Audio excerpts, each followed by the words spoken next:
Long before the grandeur of marble temples and the thunder of legions, there was a river winding through 7 hills in the heart of the Italian peninsula. The Tiber River flowed as it had for thousands of years, through a landscape of marshland and forest, while small groups of shepherds and farmers tended their flocks on the hillsides above. This was the land that would become Rome, but in those earliest days, around the 10th century BCE, it was simply a crossroads where Latin and Sabine peoples lived in scattered villages, their simple huts clustered on hilltops for safety. The soil here was volcanic, rich and dark, a gift from ancient eruptions that had shaped the landscape long before human memory. This fertile earth would sustain generations, but first, according to legend, it would witness an act of violence that would echo through the centuries. The story the Romans themselves told began with twin brothers, abandoned as infants on the banks of the flooding Tiber. Romulus and Remus, so the tale goes, were the sons of the war god Mars and a Vestal virgin named Rhea Silvia. Left to die by a fearful king, they were instead nursed by a she-wolf in a cave at the base of the Palatine Hill, one of those 7 hills rising above the river. Whether truth or myth, an archaeological evidence does show continuous habitation of the Palatine Hill from around 1000 BCE. The story the Romans told themselves reveals something essential about how they understood their own nature. When Romulus and Remus grew to manhood and decided to found a city of their own, they quarreled over which hill to choose and how to interpret the will of the gods. Romulus stood on the Palatine, Remus on the Aventine, and they watched the skies for sacred birds as omens. Romulus claimed to have seen 12 vultures, Remus only 6, though who saw their birds first remained disputed. In the argument that followed, Romulus killed his brother, the first blood spilled in Rome's name, a fratricide at the very moment of the city's birth on April 21st, 753 BCE, if we follow the traditional dating. But let us step back from myth to what archaeology reveals. The reality was perhaps less dramatic, but no less fascinating. On the Palatine Hill, archaeologists have uncovered post holes and the remains of primitive huts dating to the 9th and 8th centuries BCE, their walls made of wattle and daub, their roofs thatched with straw. These early Romans lived much like their neighbors, herding sheep and cattle, growing grain in small plots, their lives governed by the seasons and the need for security in a land where rival tribes competed for resources. What set them apart initially was not sophistication but location. Those 7 hills provided natural fortification, while the Tiber offered both a source of water and a route for trade. The early settlement was not a unified city but a confederation of villages, each hilltop community maintaining its own identity. The valley between the hills, which would later become the Roman Forum, the beating heart of the greatest empire the Western world had known, was in these early centuries a marshy bog, used occasionally for burial grounds but otherwise avoided as unhealthy and difficult to traverse. Still, something was stirring in these communities. Perhaps it was the influence of the Etruscans to the north, with their more advanced civilization, their skill in metalworking and engineering, their sophisticated religious practices. The Etruscans had developed prosperous cities in what is now Tuscany, and their influence would shape early Rome in ways both obvious and subtle. By the late 8th century BCE, these separate hilltop villages were beginning to coalesce, their people recognizing the advantages of cooperation. Shared festivals brought them together, communal defense made them safer, and gradually, the idea of a single city emerged from what had been neighboring settlements. According to Roman tradition, after Romulus, who was said to have ruled for 37 years, came a succession of kings, and intriguingly, several of these early kings were said to be Etruscan. This wasn't conquest but something more complex, perhaps a recognition by the early Romans that these foreign rulers brought valuable knowledge: how to drain marshes, how to build in stone, how to organize a city's government. The transformation was gradual but profound. Under these early kings, the marshy Forum Valley was drained through the construction of the Cloaca Maxima, one of the world's earliest sewage systems, a great stone channel that carried water away from the low-lying areas. This engineering marvel, portions of which still function today, more than 2,500 years later, turned uninhabitable swampland into usable public space. For the first time, the people of the Seven Hills had a true center, a place where they could gather not on one hilltop or another but in neutral ground, a commons that belonged to all Rome. Now, let your mind rest on that image for a moment. A small city taking shape, stone by stone, ditch by ditch, as people who had been separate began to think of themselves as one. The rhythms of their lives remained tied to agriculture, to the growing season and the harvest, but something larger was building. They were becoming Romans, though they could not yet imagine what that word would someday mean. In these earliest centuries, Rome was ruled by kings. 7 of them, according to tradition, spanning nearly 2.5 centuries. The last 3 of these kings were Etruscan, and it was under their guidance that Rome truly began to transform from a collection of villages into something resembling a city. The 5th king, Tarquinius Priscus, who came to power around 616 BCE, is credited with establishing the Circus Maximus, a long valley between the Palatine and Aventine hills where Romans could gather to watch chariot races and other spectacles. What began as a simple track in a natural hollow would eventually become the largest stadium in the ancient world. But in those early days, it was yet another space that brought the Roman people together, united in shared entertainment and religious festival. But Rome's transformation required more than public works and drainage systems. It required people, more people than the surrounding hills could naturally provide. According to the ancient historians, Romulus himself had established Rome as an asylum, a place where fugitives, criminals, and refugees from other cities could find sanctuary and begin anew. This may sound like myth, but there is a deeper truth within it. Early Rome grew not through natural population increase alone, but by incorporating outsiders, by offering them a place and a stake in the city's future. This openness to newcomers, this willingness to grant citizenship and rights to those who would fight for Rome, would become one of the city's greatest strengths, distinguishing it from many Greek city-states that jealously guarded their citizenship. Yet in those early days, Rome faced a peculiar problem that the legend addresses with characteristic Roman bluntness. There were far more men than women in this city of refugees and newcomers. The solution, according to the story, was audacious and violent: the rape of the Sabine women, where Roman men invited their Sabine neighbors to a festival and then seized their unmarried daughters. What followed, however, was not simply subjugation. When the Sabine men returned to wage war and reclaim their daughters, it was the women themselves, now wives and some already mothers, who threw themselves between the two armies, crying out that they would not see their fathers kill their husbands, nor their husbands kill their fathers. The war ended, and the Romans and Sabines merged into one people, with the Sabine king Titus Tatius ruling jointly with Romulus. Whether history or legend, the story reflects a reality.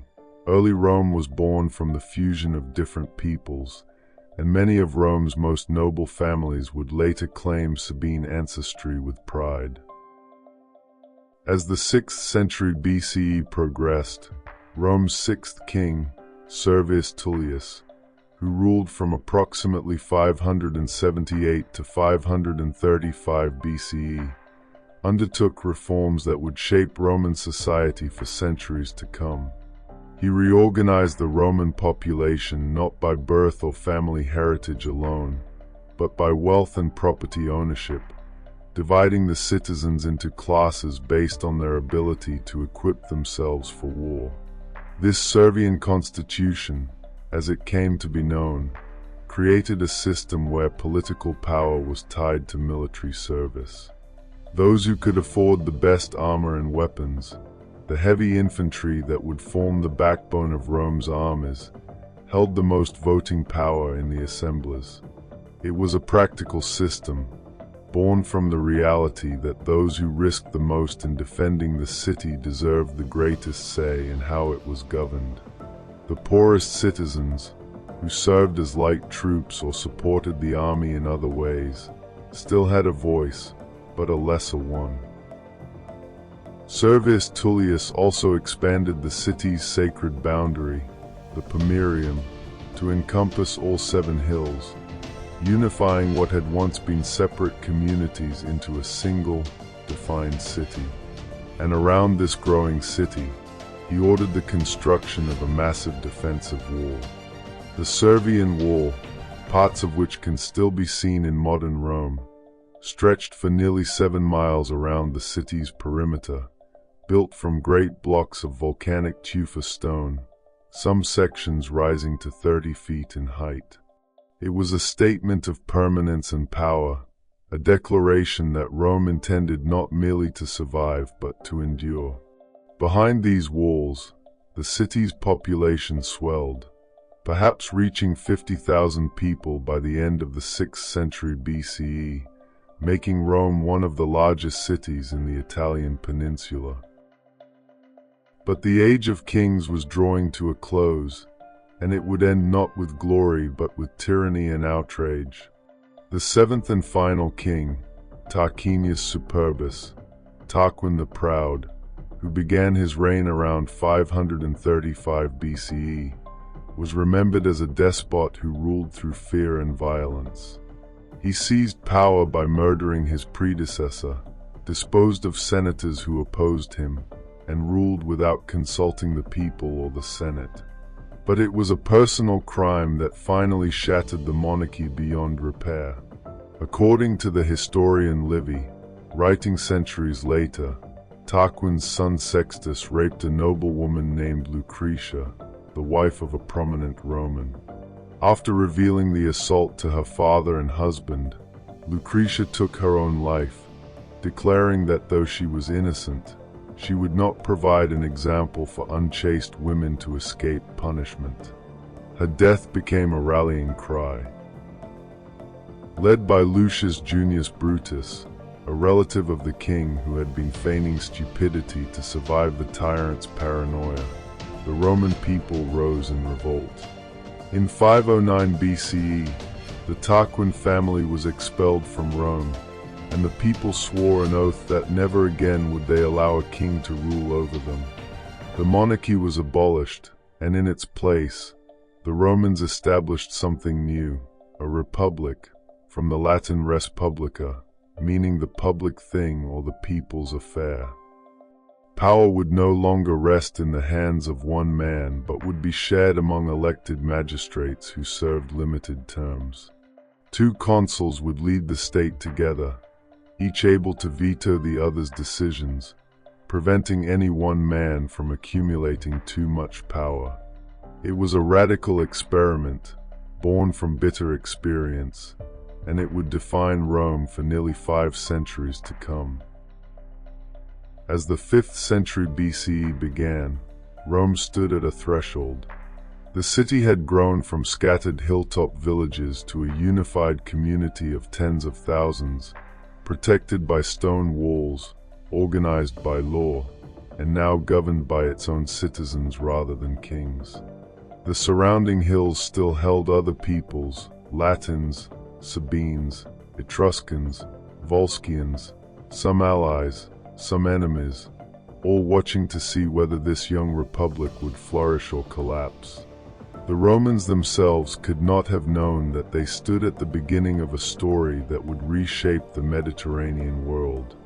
For now, they simply went about the work of survival, of planting and harvesting, of defending their walls, of arguing in their assemblies about the proper course of action. But history was stirring, and Rome was ready to meet it. The early republic was fragile, like a sapling that has only just broken through the soil. The expelled king, Tarquinius Superbus, did not accept his fate quietly. He fled to the Etruscan cities to the north, seeking allies who might help him reclaim his throne. And he found one in Lars Porsena, the powerful king of Clusium, an Etruscan city that commanded significant military strength. Around 508 BCE, Porsena marched on Rome with his army, and the young republic faced its first existential test. The details of what happened next are shrouded in legend and propaganda, but the Romans told stories of extraordinary heroism from this moment. Tales like that of Horatius Cocles, who supposedly held the Sublician Bridge single-handedly against the Etruscan army while his comrades destroyed it behind him, then swam to safety across the Tiber in full armor. Whether these events unfolded exactly as described, we cannot know, but what matters is that Rome survived. Porsena may have briefly occupied the city or extracted concessions, but he did not restore the monarchy. The Republic endured its first crisis. Yet survival brought new challenges, for the expulsion of the kings had upset the delicate balance of power within Roman society. The patricians, the aristocratic families who claimed descent from the city's founders and who had monopolized the Senate and the highest offices, now controlled the Republic almost entirely. But Rome was also home to the plebeians, the common citizens who formed the majority of the population, who fought in the armies and worked the land, yet who had almost no formal political power and no legal protections against patrician magistrates who might abuse their authority. The tension between these two groups would shape Roman politics for the next 2 centuries, a struggle not of revolution but of gradual negotiation, of the plebeians demanding rights and the patricians yielding them piece by piece. The first major confrontation came in 494 BCE, during what became known as the First Secession of the Plebs. Burdened by debt, for many small farmers had been forced to borrow to survive during times of war and poor harvests, and frustrated by their lack of political representation, the plebeians made a bold and unprecedented move. They simply left.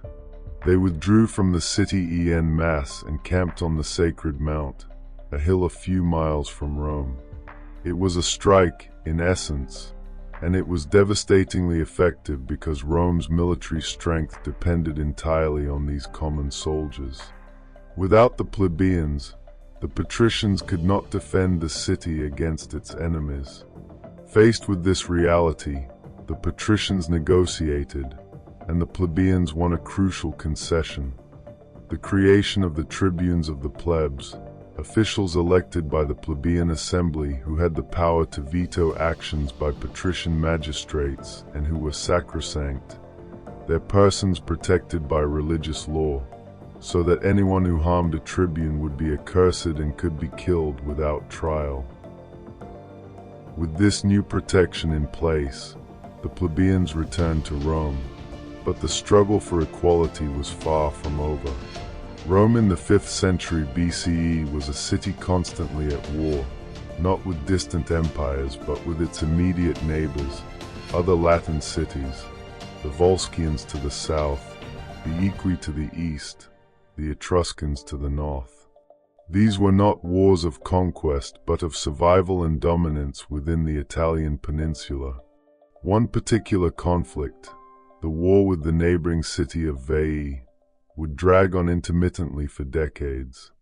Veii was an Etruscan city just 12 miles from Rome, prosperous and powerful, controlling rich agricultural lands and salt beds near the mouth of the Tiber.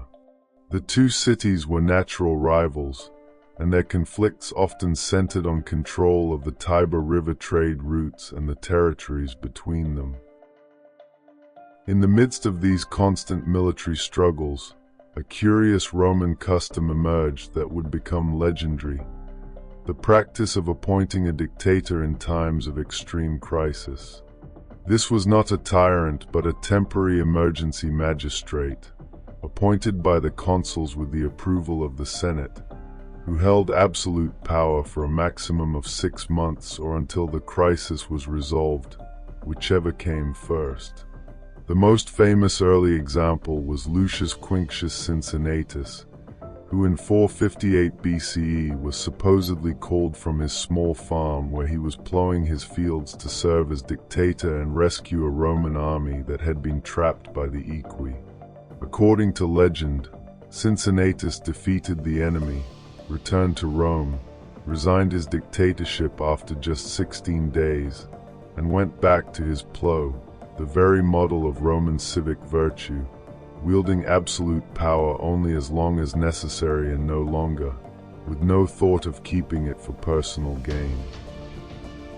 But Rome's endless wars were taking their toll, particularly on the plebeian farmers who made up the backbone of the army.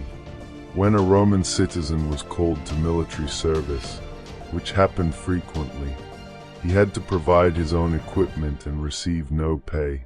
Service was considered a duty, not a profession. This meant that every campaign season, small farmers left their fields untended, their crops unharvested, their families struggling. Many fell into debt and, under the harsh debt laws of the time, could be enslaved by their creditors or have their land seized. The plebeians demanded reform, and in 451 BCE, they achieved another landmark victory: the creation of the 12 Tables, Rome's first written law code. A special commission of 10 men, the Decemviri, was appointed to create these laws, which were then inscribed on 12 bronze tablets and displayed in the forum where all citizens could read them, or have them read, for literacy was not universal. The 12 Tables were not philosophical treatises on justice but practical rules governing everyday matters: property rights, inheritance, debt, marriage, crime, and punishment. Some of their provisions strike modern ears as harsh. The law of retaliation, for instance, which specified that if a man broke another's bone, his own bone should be broken in return. But their significance lay not in their gentleness but in their existence. For the first time, the law was public, known, not subject to the arbitrary interpretation of patrician priests and magistrates. The 12 Tables became the foundation of Roman law, memoized by school children for centuries afterward, a touchstone of Roman civilization even as that civilization grew vastly more complex and sophisticated. The plebeians had not achieved equality, but they had secured something equally important: legal protection, the knowledge that patrician and plebeian alike were bound by the same written rules. Yet even as Rome struggled with internal tensions and external wars, it was also building something remarkable: a system of alliances that would eventually allow it to dominate Italy.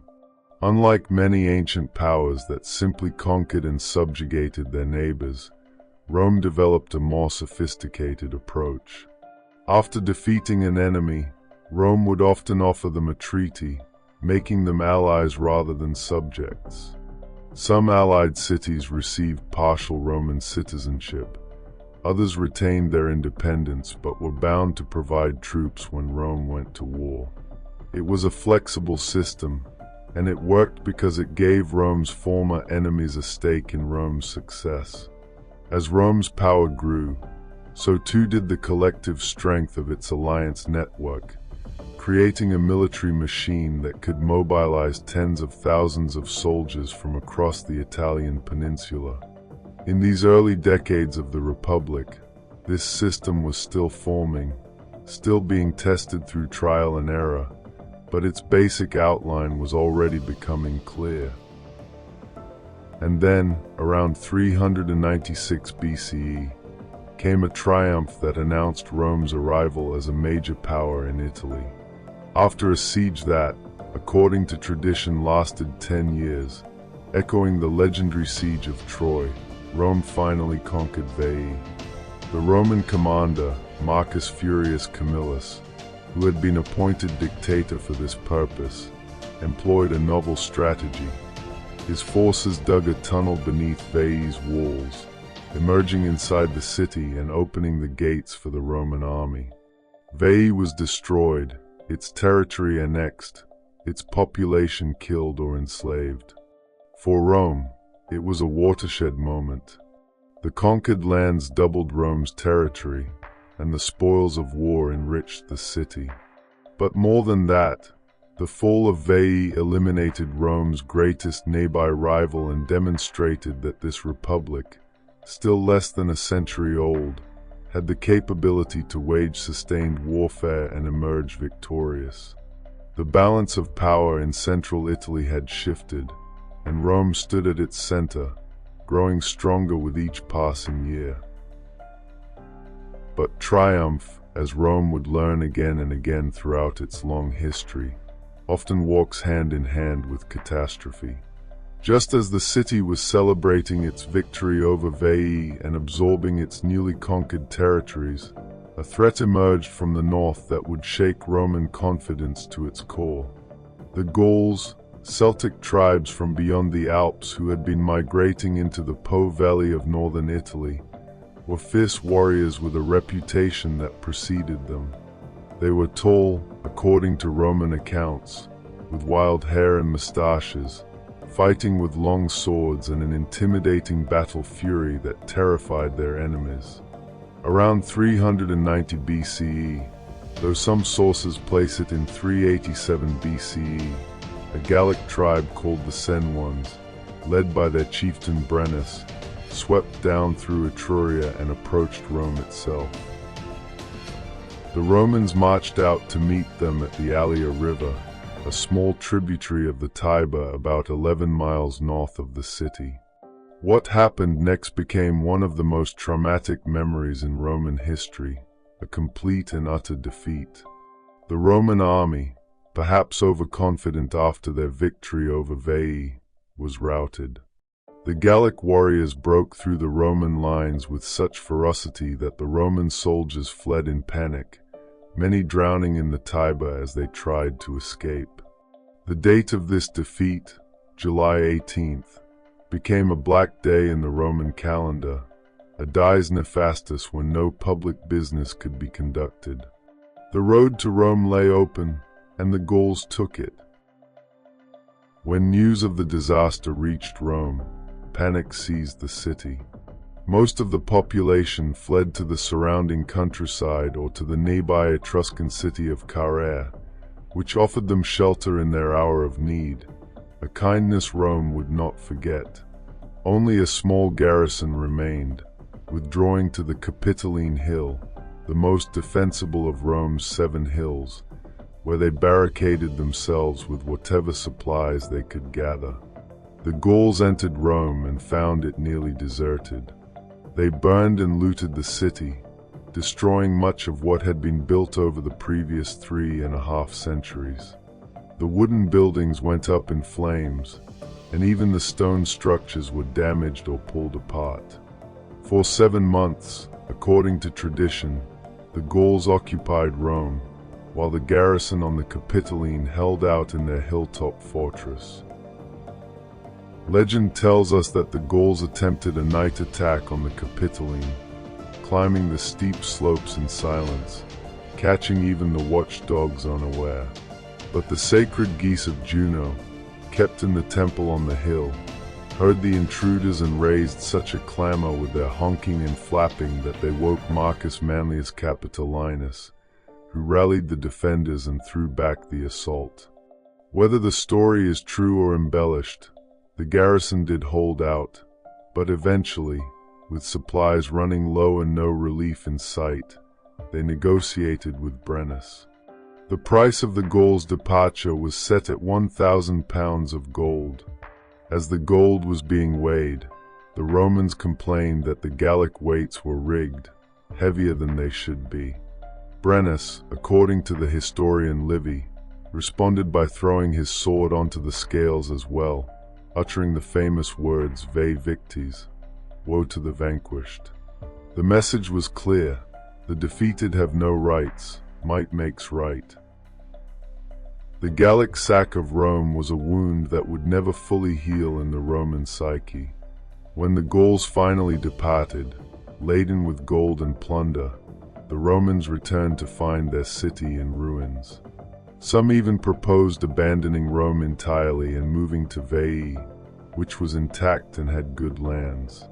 But Camillus, the hero of Veii who had been in exile during the disaster but was now recalled, supposedly gave a passionate speech convincing the people to stay and rebuild on their sacred ground, where the gods had been worshipped and the ancestors buried. The Romans chose to remain, and they set about reconstructing their city, but this time with a difference. The new Rome that rose from the ashes would be more strongly fortified, more militarily focused, and more grimly determined never again to suffer such humiliation. The rebuilding, however, was hasty and somewhat haphazard. Unlike the planned cities of the Greeks, Rome grew organically, its streets narrow and winding, following ancient paths rather than geometric precision. Many records had been lost in the fires: administrative documents, historical chronicles, religious texts, which is why so much of Rome's early history is shrouded in legend and uncertainty. The Romans themselves, writing centuries later, had to piece together their own past from fragments, oral traditions, and patriotic imagination. But from this destruction came resilience. The Romans constructed a new defensive wall, even more impressive than the Servian wall, sections of which can still be seen today, massive blocks of tufa stone fitted together without mortar, speaking to the determination that no foreign army would again find Rome so vulnerable. As Rome recovered through the 4th century BCE, the struggle between patricians and plebeians continued its slow march toward resolution. In 367 BCE, after years of plebeian agitation led by the tribunes Gaius Licinius Stolo and Lucius Sextius Lateranus, the Licinian Sextian laws were passed, a package of reforms that represented a major victory for the common people. The most significant provision stated that one of the 2 consuls elected each year must be a plebeian.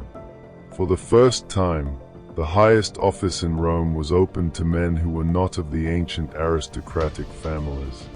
This was not equality. Patricians still held enormous advantages of wealth, education, and social connections, but it was a crack in the wall, and ambitious and capable plebeian families could now rise to prominence and eventually join the ranks of Rome's ruling class. The same laws also addressed the debt crisis that had been plaguing the plebeians for generations. Limits were placed on the amount of public land any individual could hold, and provisions were made to ease the burden of debt on small farmers. These reforms did not eliminate inequality or prevent wealthy landowners from finding ways around the restrictions, but they showed that the Roman system, for all its tensions, had a capacity for evolution and compromise that many ancient societies lacked. The Republic was learning to bend rather than break, to accommodate pressure rather than suppress it with violence.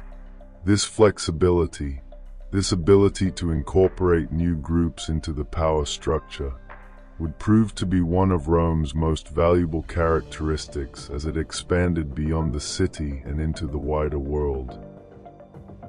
By the middle of the 4th century BCE, Rome had transformed from a city fighting for survival into the dominant power in Latium. But this very success created new tensions. The other Latin cities, which had been Rome's allies and partners in a defensive league, began to feel that Rome was treating them less like partners and more like subordinates. Rome was taking a larger share of war spoils, interfering in their internal affairs, and generally acting as if the Latin League existed to serve Rome's interests. Resentment built, and in 340 BCE, it erupted into open conflict, the Latin War, where Rome's former allies turned against it. The war lasted 3 years, and Rome emerged victorious, but the victory brought a crucial decision about how to treat the defeated. Rather than simply subjugating all the Latin cities uniformly, Rome employed its increasingly sophisticated approach to alliance building. Some cities were given full Roman citizenship, becoming part of Rome itself. Others received citizenship without voting rights. Still others remained nominally independent but bound by treaty to Rome. This variable approach, treating different communities differently based on their loyalty and strategic importance, created a complex web of relationships that tied the peoples of Italy to Rome in different ways, making unified resistance difficult.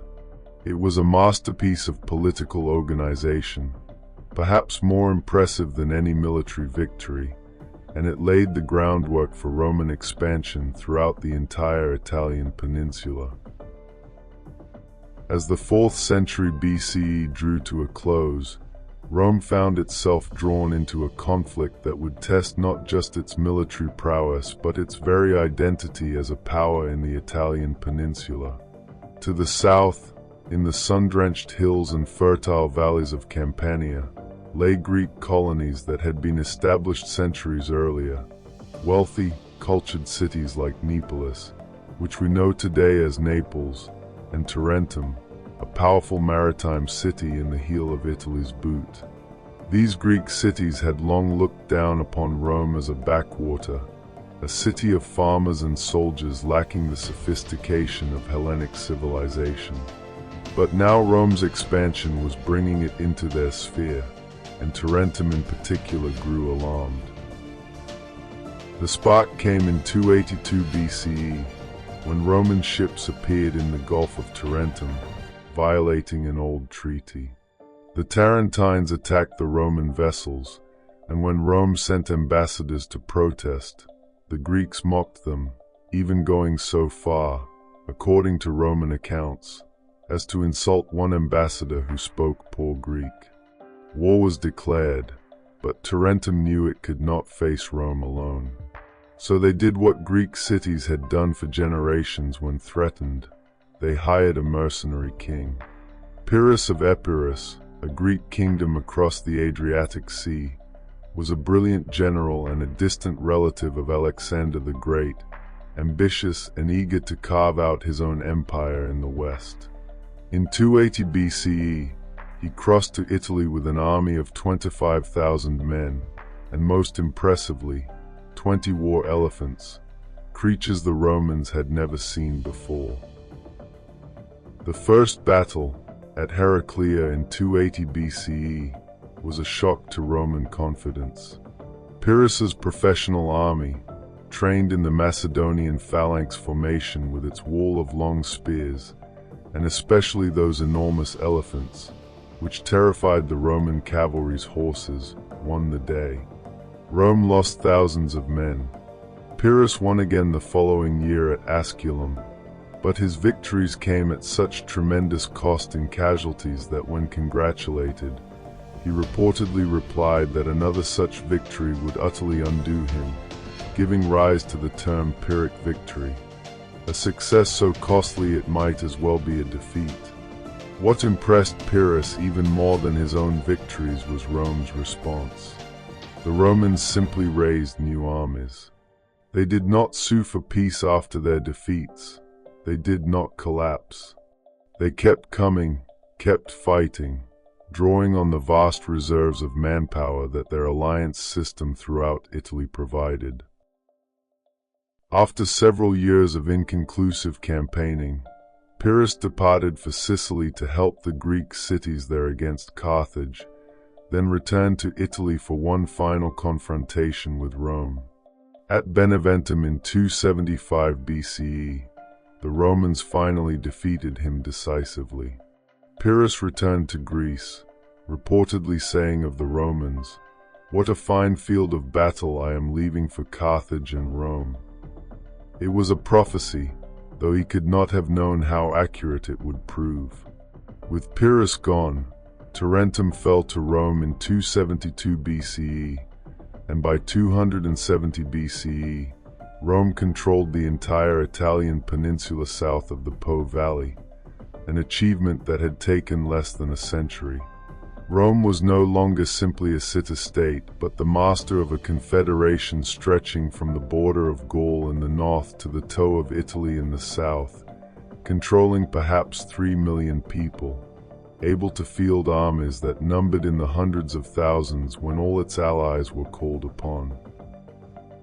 But this rapid expansion brought Rome face to face with the other great power of the Western Mediterranean, Carthage. Founded by Phoenician colonists from the eastern Mediterranean near modern-day Tunis in North Africa, Carthage had grown wealthy through trade, establishing colonies and trading posts throughout the Western Mediterranean, particularly in Sicily, Sardinia, and southern Spain. Carthage controlled the seas with its powerful navy, while Rome, until very recently, had been a purely land-based power without any significant naval tradition. The two powers had coexisted, even cooperated through treaties, but Sicily, that large island sitting between Italy and Africa, was a prize both desired, and in 264 BCE, a minor dispute over the city of Messana drew them into conflict. Thus began the First Punic War, Punic being the Roman word for Phoenician, and hence for Carthaginian. It would last 23 years, becoming the longest continuous war in ancient history up to that point. Rome faced a serious problem. Carthage ruled the waves, and any war over Sicily would require naval power. So Rome did something characteristically audacious. They built a navy from scratch. According to the historian Polybius, the Romans captured a wrecked Carthaginian warship and used it as a model, building 100 quinqueremes, ships with 5 banks of oars, in just 60 days. While their crews learned to row on wooden benches set up on land, Roman engineers added an innovation: the corvus, a boarding bridge with a spike that could be dropped onto enemy ships, turning naval battles into infantry fights where Rome's superior soldiers could board enemy vessels and capture them. At the Battle of Mylae in 260 BCE, this ungainly Roman fleet won its first major naval victory, shocking the Carthaginians and proving that Rome could adapt and learn even in unfamiliar domains. The war dragged on year after year, fought in Sicily, at sea, and even in North Africa when a Roman expedition led by Marcus Atilius Regulus landed near Carthage itself in 256 BCE. Regulus won initial victories and seemed poised to end the war quickly, but he demanded such harsh terms that Carthage chose to fight on.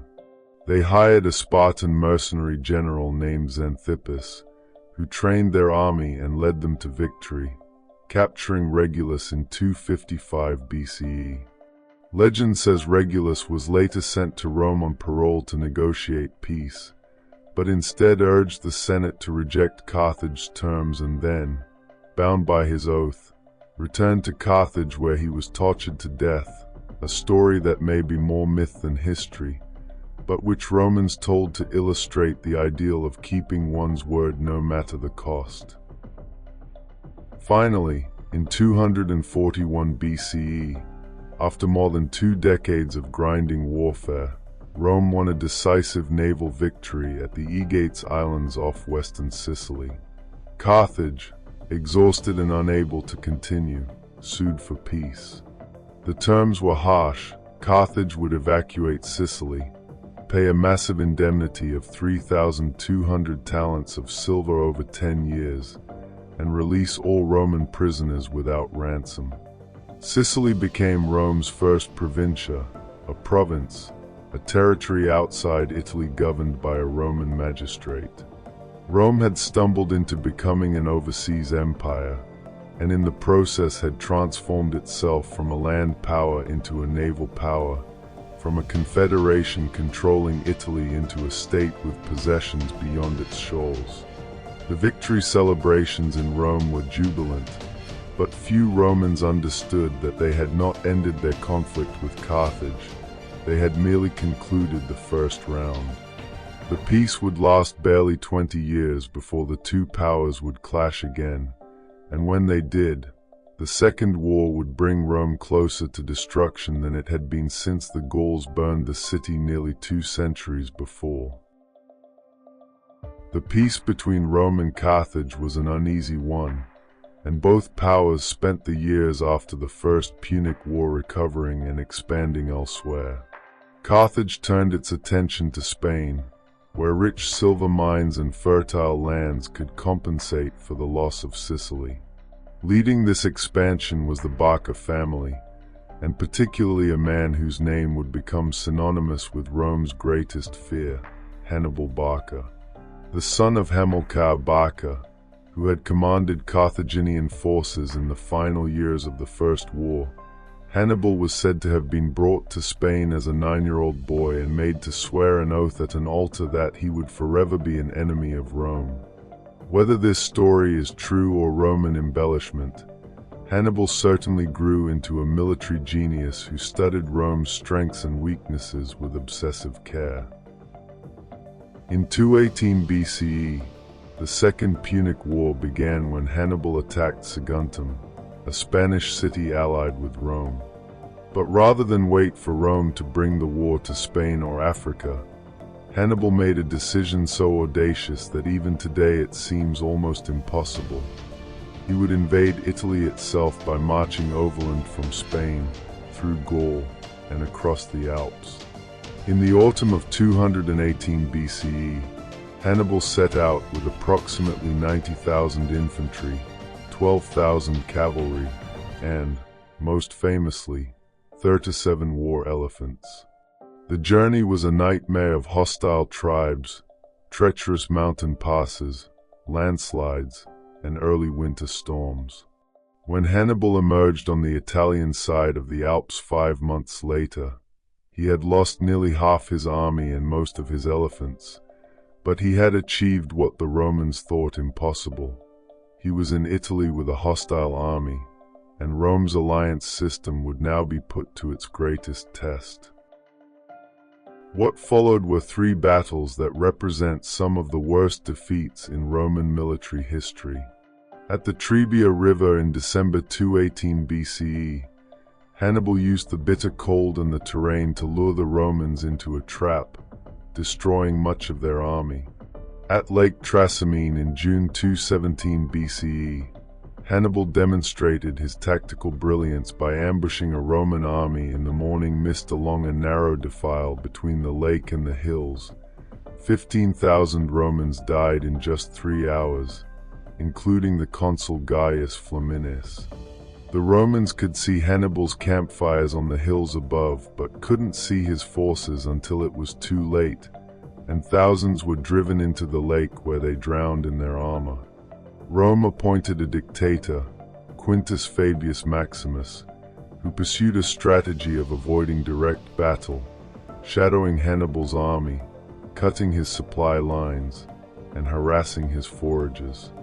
This cautious approach earned Fabius the nickname Cunctator, the delayer, and while it was militarily sound, it frustrated Romans who wanted decisive action.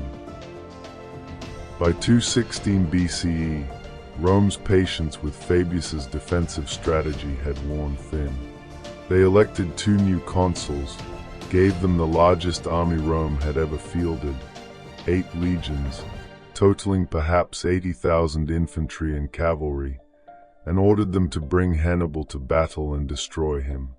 The 2 armies met at Cannae, a small town in southern Italy, on August 2nd, 216 BCE. What happened there became the most studied battle in military history, a masterpiece of tactical annihilation.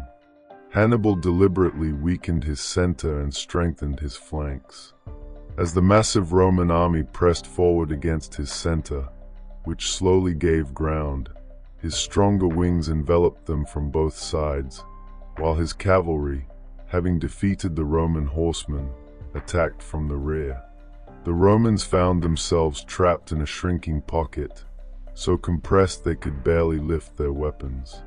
By day's end, approximately 50,000 Romans lay dead, including 1 consul, both proconsuls, 2 quaestors, 29 military tribunes, and 80 senators who had volunteered to fight.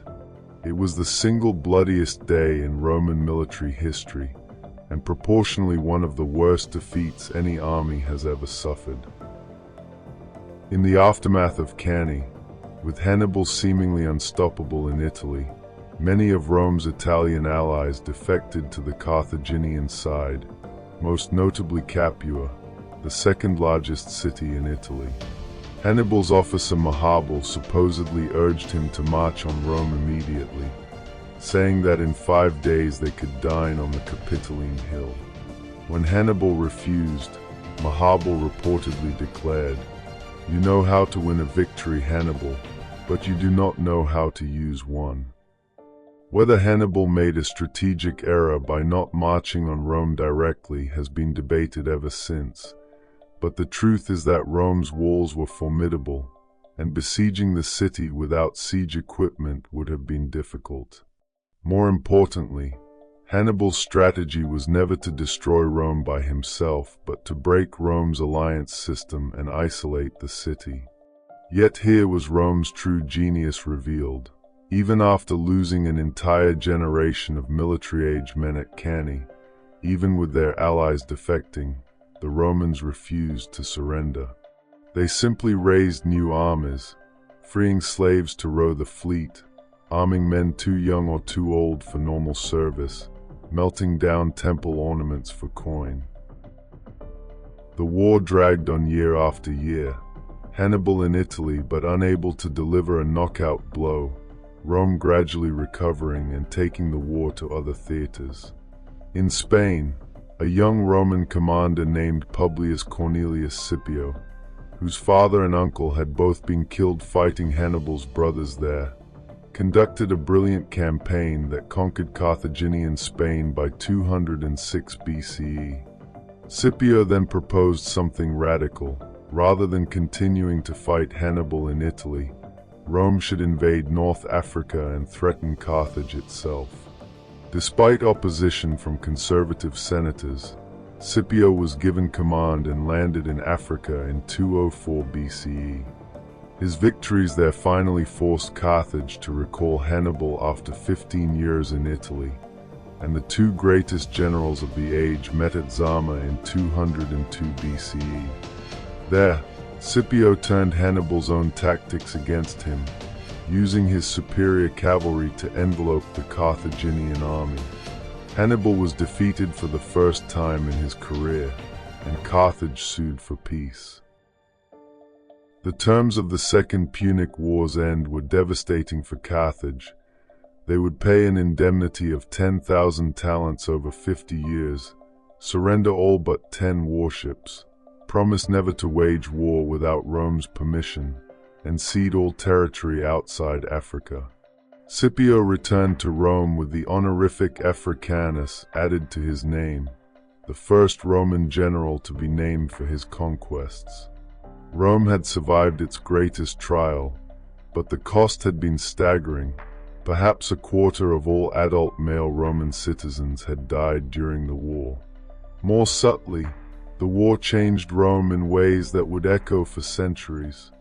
The long conflict had concentrated wealth in fewer hands, as small farmers who had fought for years returned to find their lands ruined and fell into debt.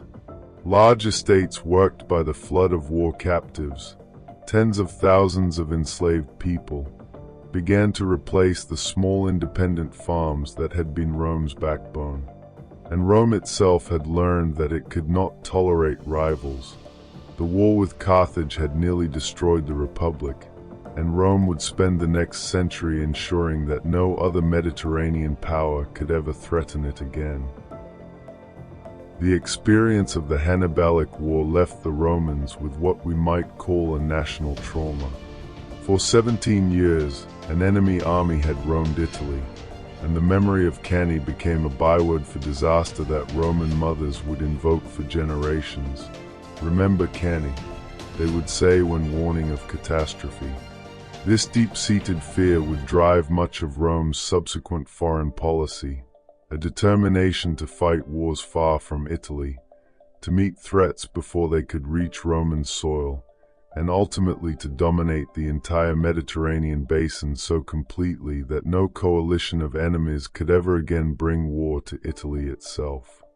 The boy who had sworn to be Rome's eternal enemy had nearly destroyed the Republic, but in surviving him, Rome had become something new, not just the master of Italy, but a power that had proven it could absorb catastrophic defeats and emerge even stronger. A state that simply would not accept surrender no matter how dire the circumstances. This resilience, forged in the crucible of the Second Punic War, would carry Rome forward into an age of unprecedented expansion. With Carthage broken and no rival power capable of challenging Rome in the Western Mediterranean, the Republic turned its gaze eastward, toward the wealthy kingdoms that had emerged from the ruins of Alexander the Great's empire. These Hellenistic kingdoms, Macedon, Syria, and Egypt, were rich, cultured, and ancient, but they were also fractious and constantly warring among themselves.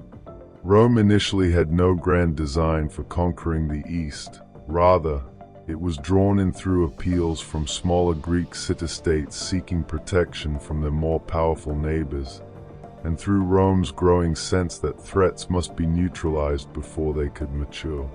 Between 200 and 146 BCE, in a series of wars that seemed almost inevitable once begun, Rome systematically dismantled the remaining great powers of the ancient world. The kingdom of Macedon fell first. Philip V of Macedon had allied with Hannibal during the Second Punic War, and though he had provided little actual help, Rome remembered the insult.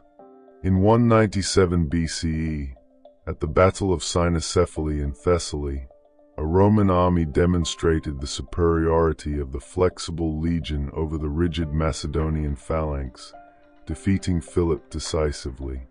Rome declared the Greek cities free, though this freedom would prove largely nominal, and withdrew its armies, asking for no territory, no tribute, only that Greece remain friendly and open to Roman influence.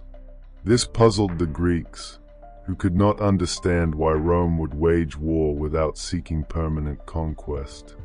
They did not yet understand that Rome's empire was being built not through provincial administration, but through a web of alliances, client states, and the implicit threat that Rome's legions could return at any moment. But it was in the kingdom of Syria, ruled by the Seleucid dynasty, that Rome confronted perhaps its most formidable eastern opponent. Antiochus III, called the Great, controlled a vast empire stretching from the Mediterranean to the borders of India.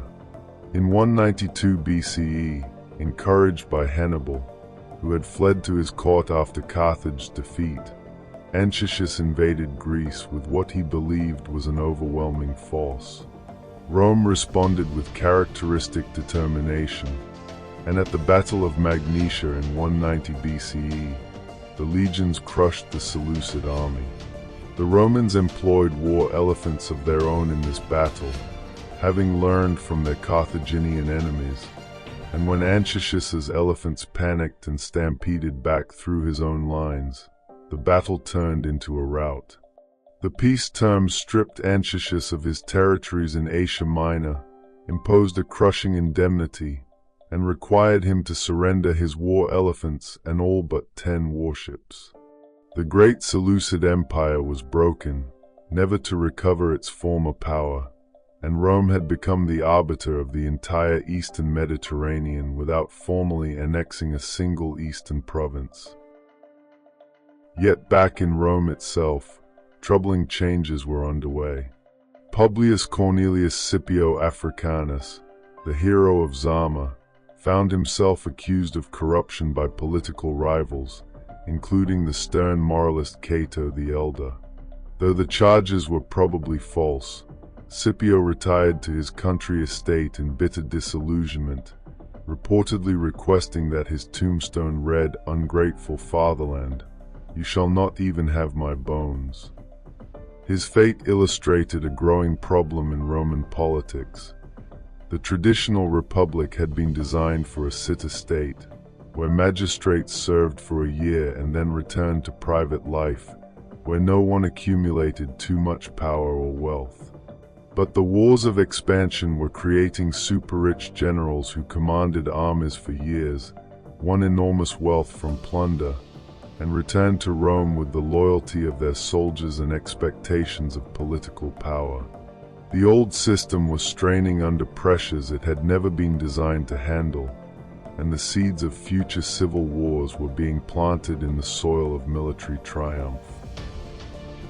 In 149 BCE, Rome finally settled accounts with Carthage in the most brutal fashion imaginable. For 50 years since Zama, Carthage had dutifully paid its indemnities, kept the peace, and even prospered through trade. But Cato the Elder, who harbored an obsessive hatred of Rome's old enemy, ended every speech in the Senate with the phrase "Carthago delenda ist." Carthage must be destroyed. When Carthage defended itself against attacks from Rome's ally Numidia, technically violating the treaty that forbade them from waging war without permission, Rome declared war. The Third Punic War was a war of annihilation. After a siege lasting 3 years, in 146 BCE, the Roman general Scipio Aemilianus, the adopted grandson of Scipio Africanus, finally breached Carthage's walls. What followed was 6 days of house-to-house fighting as the Carthaginians defended every street, every building, even retreating into the great temple of Eshmun for a last stand. When it was over, the city was systematically destroyed, burned so thoroughly that the fires reportedly burned for 17 days. The 50,000 survivors were sold into slavery, and legend says the Romans plowed the ruins with salt so nothing would ever grow there again, though this detail is likely a later embellishment, as salt was too valuable to waste so extravagantly. In that same fateful year of 146 BCE, Rome also obliterated Corinth, one of Greece's wealthiest cities, which had led a rebellion against Roman authority. The message was unmistakable: resistance to Rome would not be tolerated. The destruction of these 2 great cities marked a turning point in Roman imperialism. Rome was no longer merely defending itself or responding to threats. It was actively enforcing a peace of its own making, a Pax Romana that would be built on the ruins of anyone who challenged it. Greece became the province of Achaia, and the former Carthaginian territories in North Africa became the province of Africa. The Mediterranean was becoming, as the Romans would eventually call it, Mare Nostrum, our sea. Yet even as Rome's power abroad grew unchecked, the Republic at home was tearing itself apart. The concentration of wealth from the wars had created a new class of super-rich senators, while the small farmers who had traditionally formed the backbone of Roman society were disappearing. Many had lost their lands while serving in the long wars overseas, unable to compete with the large estates worked by enslaved people that now dominated Italian agriculture. In 133 BCE, a young tribune named Tiberius Gracchus proposed radical land reform. The public lands that wealthy senators had occupied illegally would be redistributed to landless citizens. The proposal was popular with the poor but threatened the interests of the wealthy elite. When Tiberius sought re-election as tribune, something traditionally forbidden, a mob of senators and their supporters clubbed him to death along with 300 of his followers, their bodies thrown into the Tiber. It was the first political violence in Rome in nearly 4 centuries, the first time Roman citizens had killed other Romans over domestic politics since the founding of the Republic. 10 years later, Tiberius's younger brother Gaius Gracchus became tribune and pushed even more ambitious reforms. Subsidized grain for the poor, new colonies for landless citizens, an extension of citizenship to Rome's Italian allies. The Senate, viewing him as an even greater threat than his brother, maneuvered against him, and in 121 BCE, violence erupted again. The Senate passed what amounted to martial law, authorizing the consul to use any means necessary to preserve the Republic. 3,000 of Gaius's supporters were killed, and Gaius himself ordered his slave to kill him rather than be captured.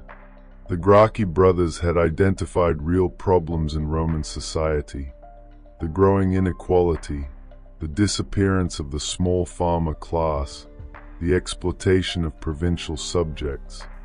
But their attempts at reform had ended in their deaths and inaugurated an era of political violence that would ultimately destroy the republic they had sought to save. The rules that had governed Roman politics for centuries were breaking down, and ambitious men were learning that force could be as effective as votes in achieving their aims. The age of civil war was beginning, though few Romans yet understood that the greatest threats to Rome would come not from foreign enemies beyond the Mediterranean, but from Roman generals commanding Roman legions and struggles for power within the city itself. The final century of the Roman Republic was a slow-motion catastrophe, a gradual unraveling of institutions that had served Rome for 400 years but could not contain the ambitions of men who commanded armies loyal to them personally rather than to the state. The crisis came to a head through an unlikely figure, Gaius Marius, a new man from an undistinguished family who rose through military brilliance rather than aristocratic birth.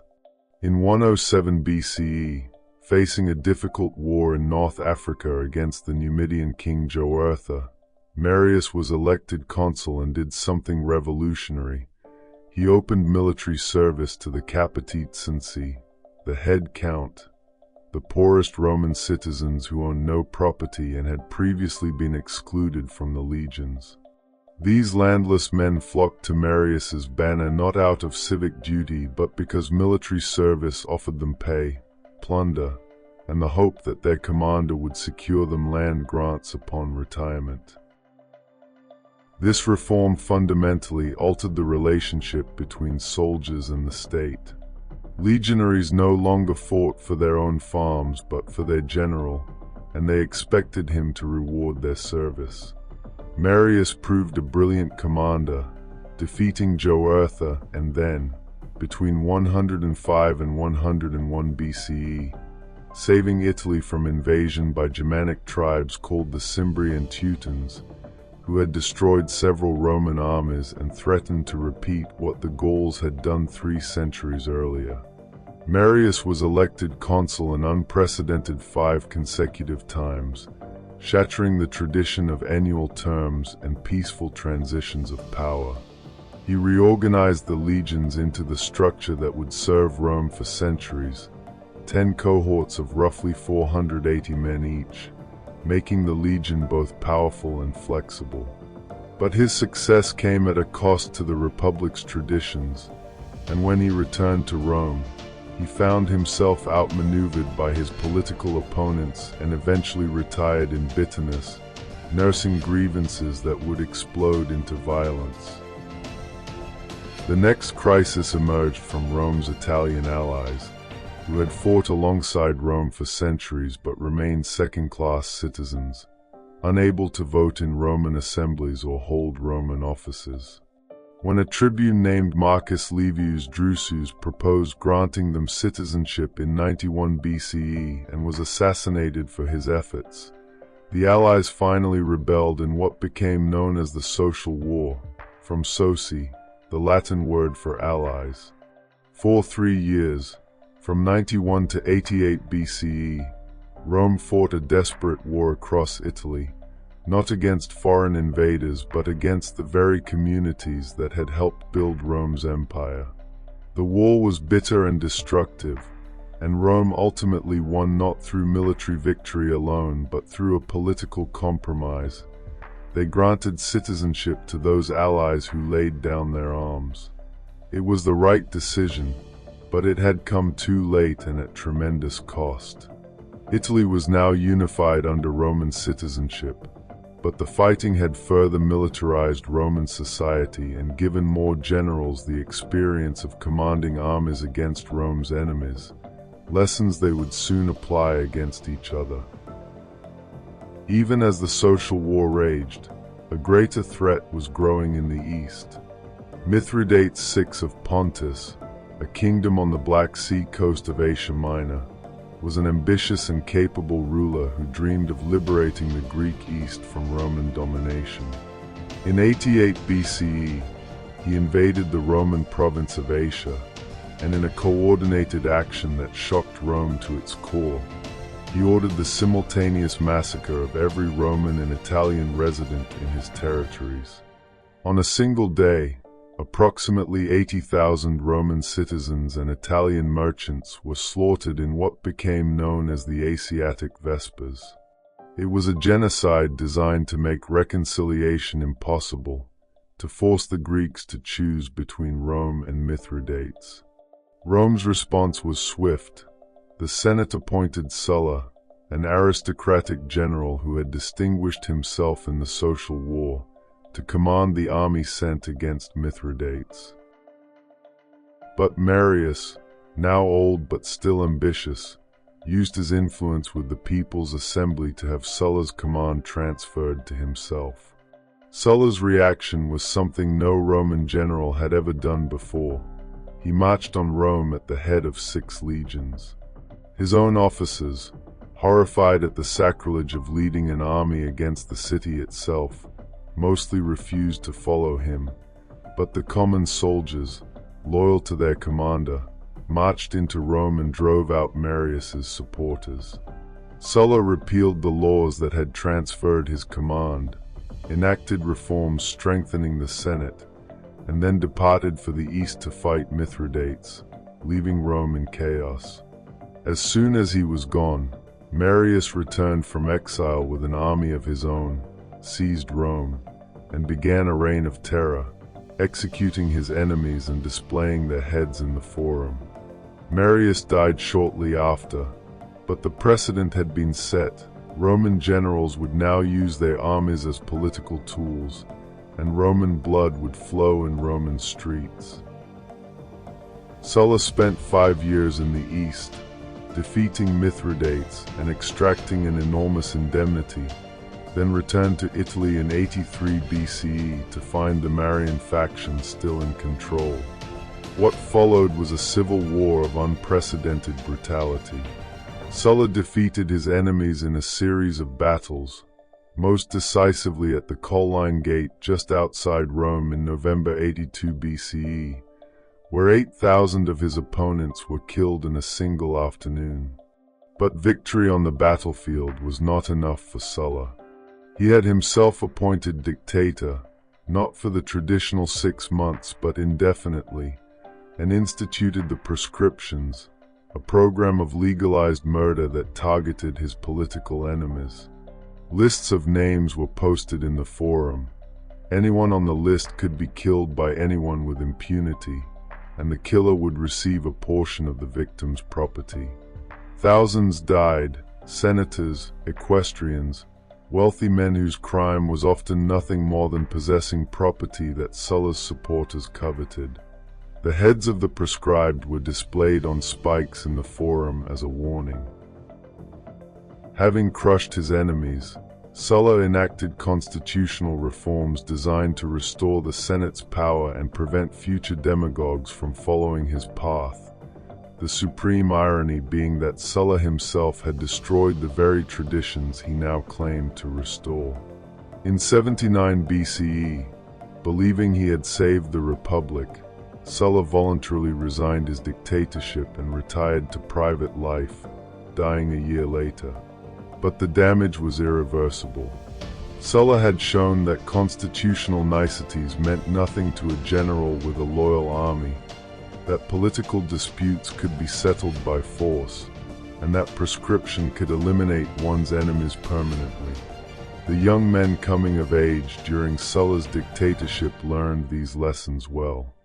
Among them was a young aristocrat named Gaius Julius Caesar, whose aunt had been married to Marius and who appeared on Sulla's proscription lists before friends interceded. When Sulla was urged to execute the young Caesar, he reportedly said, "Let him live, for in him I see many Mariuses."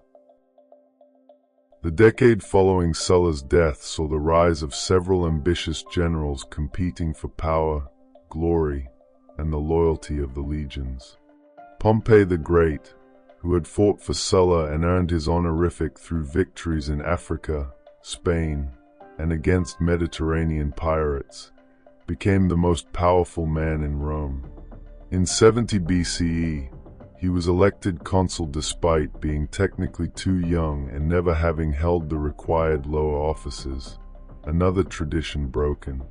The Senate grudgingly granted him extraordinary commands to clear the Mediterranean of pirates, which he accomplished in just 3 months in 67 BCE, and then to settle the chaotic situation in the east after yet another war with Mithridates.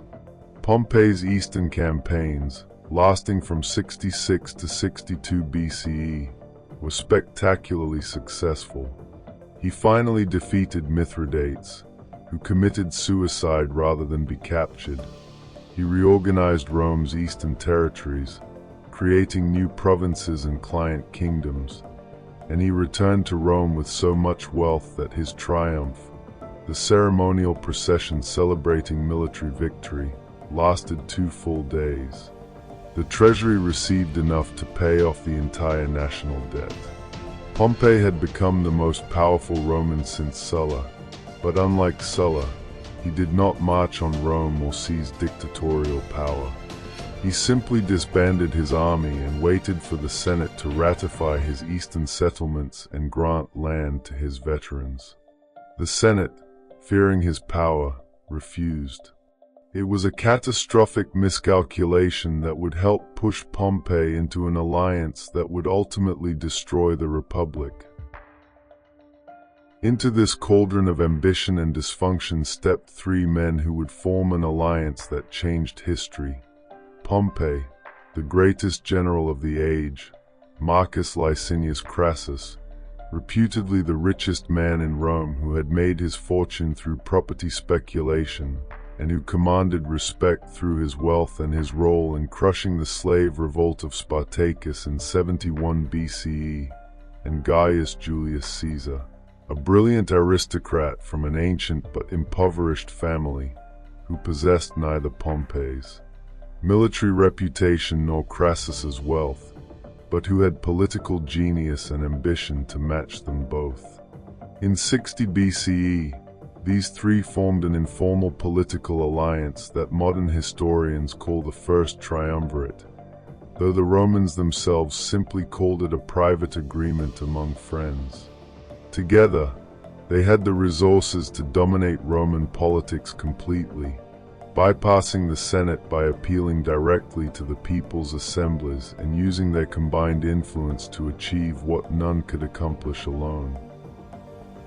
Caesar was elected consul for 59 BCE and immediately pushed through legislation granting Pompey's veterans their land and ratifying his eastern settlements, fulfilling the promises the Senate had refused. In return, Caesar secured for himself an extraordinary command: 5 years as governor of Cisalpine Gaul in northern Italy and the southern part of Gaul beyond the Alps, with 4 legions at his command. At age 40, Caesar was relatively old for a first-time military commander by Roman standards, and he had much to prove. What followed between 58 and 50 BCE was one of the most remarkable military campaigns in ancient history: the conquest of all of Gaul, modern-day France, Belgium, and parts of Germany and Switzerland, bringing millions of people under Roman rule. Caesar was not merely a conqueror but a writer, and his commentaries on the Gallic War, written in clear, elegant Latin in the third person as if describing someone else's achievements, served as both military history and political propaganda, keeping his name in the minds of Romans back home. The Gallic campaigns were brutal beyond measure. When the Helvetii tribe attempted to migrate across Gaul in 58 BCE, Caesar intercepted them, and after defeating them in battle, forced the survivors, reportedly 250,000 people, to return to their devastated homeland to serve as a buffer against Germanic tribes. In 55 and 54 BCE, Caesar led expeditions across the Rhine River into Germania and across the Channel to Britannia, not to conquer but to demonstrate Roman power, to show that Rome's reach extended beyond the known world. These expeditions were propagandistic masterstrokes. Caesar was the first Roman general to lead armies into these mysterious lands, and the achievement dazzled Rome. But the campaigns reached their most savage in 52 BCE when a young Gallic chieftain named Vercingetorix united the tribes in a desperate rebellion against Roman occupation.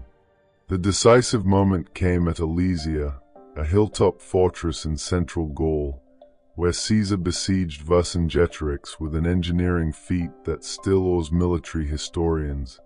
He built a circumvallation, a ring of fortifications 11 miles long surrounding the hilltop, and then, when a Gallic relief army of perhaps 250,000 warriors approached, he built a second ring of fortifications facing outward, creating walls within walls.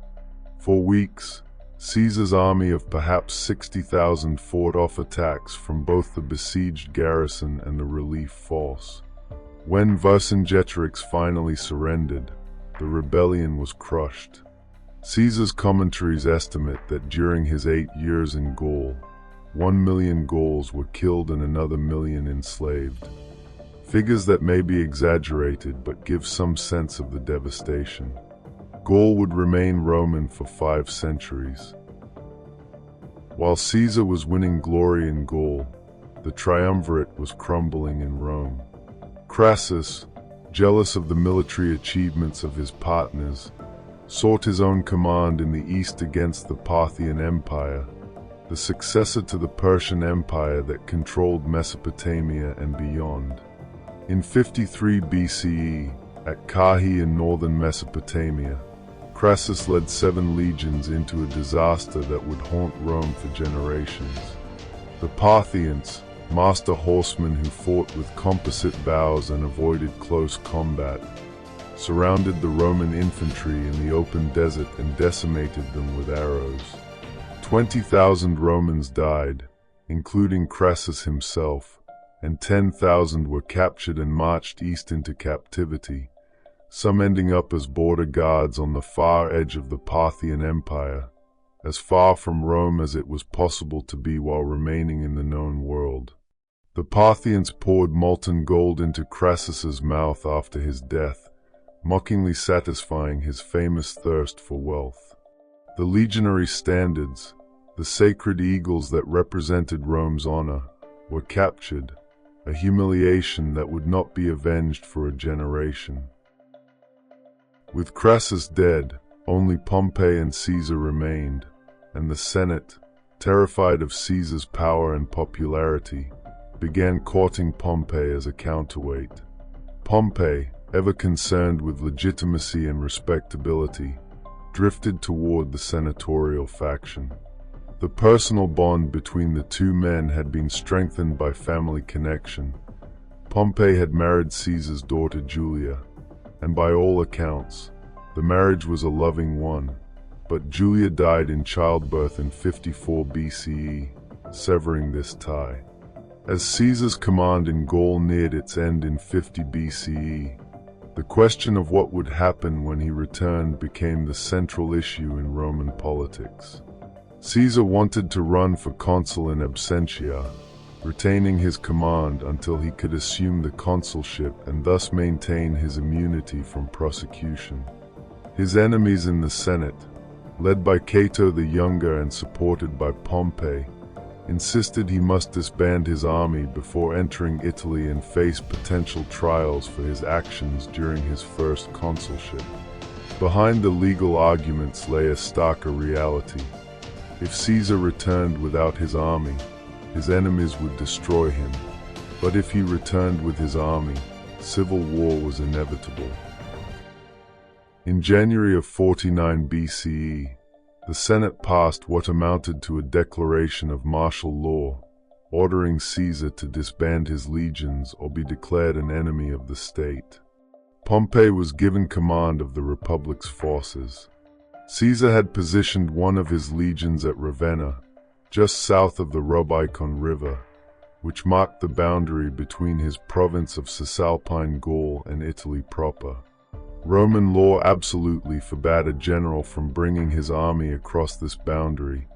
To do so was an act of treason and war.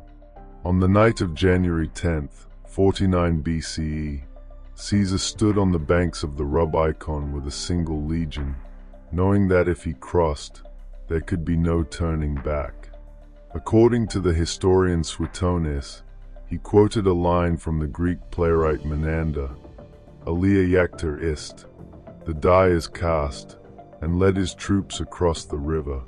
The final civil war of the Republic had begun, and this one would not end until the Republic itself was dead. Caesar's march on Rome was shockingly swift. He had only one legion, but Pompey's forces in Italy were scattered and unprepared. Many of Pompey's soldiers were veterans of campaigns fought under both generals, and their loyalty was uncertain. Rather than fight in Italy, Pompey made a strategic decision to evacuate to Greece, where he could marshal the resources of the eastern provinces and build an overwhelming force. Caesar entered Rome without resistance, secured the treasury, and then demonstrated his political genius. Rather than initiating proscriptions like Sulla, he offered clemency to his enemies. This Clementia Caesaris, Caesar's mercy, wrong-footed his opponents and won him support. Caesar then did what seemed impossible. He fought and won campaigns on multiple fronts simultaneously.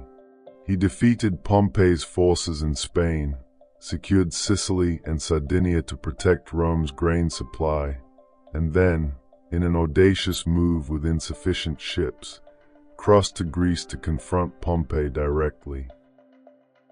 The decisive battle came at Pharsalus in Thessaly on August 9th, 48 BCE. Pompey commanded perhaps 4,000 to 5,000 infantry and 7,000 cavalry, nearly twice Caesar's numbers. But Caesar's veterans were hardened by a decade of Gallic wars, and Caesar himself had become one of history's great tactical commanders. When Pompey's cavalry attempted to outflank Caesar's right wing, Caesar had secretly positioned a fourth line of cohorts behind his cavalry. These troops, fighting as infantry against horsemen, drove off Pompey's cavalry and then wheeled to attack his exposed flank. The battle became a rout. 15,000 of Pompey's men died, and 24,000 surrendered. Pompey fled the battlefield, eventually reaching Egypt, where the young pharaoh Ptolemy XIII, hoping to win Caesar's favor, had him murdered as he stepped ashore. When Caesar arrived in Egypt days later and was presented with Pompey's severed head, he reportedly wept. Whether from genuine grief or political theater, we cannot know. Pompey, who had been called the Great, who had conquered the East and saved Rome from pirates, died on a foreign beach, killed by men seeking to curry favor with his enemy. Caesar remained in Egypt, embroiled in a civil war between Ptolemy XIII and his sister wife Cleopatra VII, the famous Cleopatra of history. Caesar's affair with the young queen, she was 21, he was 52, resulted in a son, and Caesar's military support secured her throne. He then spent much of 47 and 46 BCE crushing remaining pockets of resistance in Asia Minor, where he won so swiftly he sent a famous three-word message to the Senate: Veni, Vidi, Vici.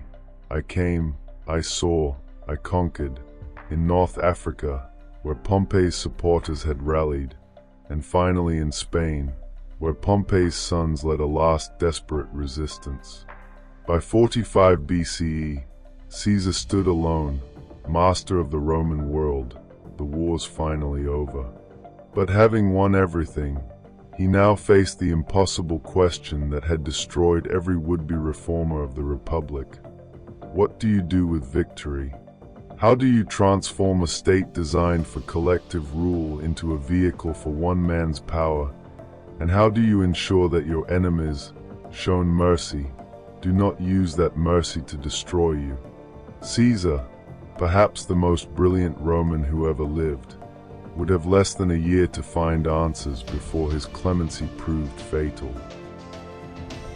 Caesar returned to Rome in 45 BCE as undisputed master of the Roman world, and what he did with that power remains one of history's great puzzles. He held multiple offices simultaneously: consul, dictator, even Pontifex Maximus, the chief priest of Rome's state religion. The Senate, packed with his appointees and terrified of his power, showered him with honors. They named the month of July after him, placed his image on coins, something unprecedented for a living Roman, and granted him the right to wear his triumphal regalia at all times. Some honors Caesar accepted, others he ostentatiously refused, but the cumulative effect was to place him so far above ordinary Roman magistrates that he seemed almost superhuman. Yet Caesar's intentions remain opaque. Was he building a monarchy, or reforming the Republic? Did he plan to become king in all but name? Or did he genuinely believe these extraordinary powers were temporary necessities to stabilize a state torn apart by civil war? What we know is that Caesar launched an ambitious program of reforms that touched nearly every aspect of Roman life.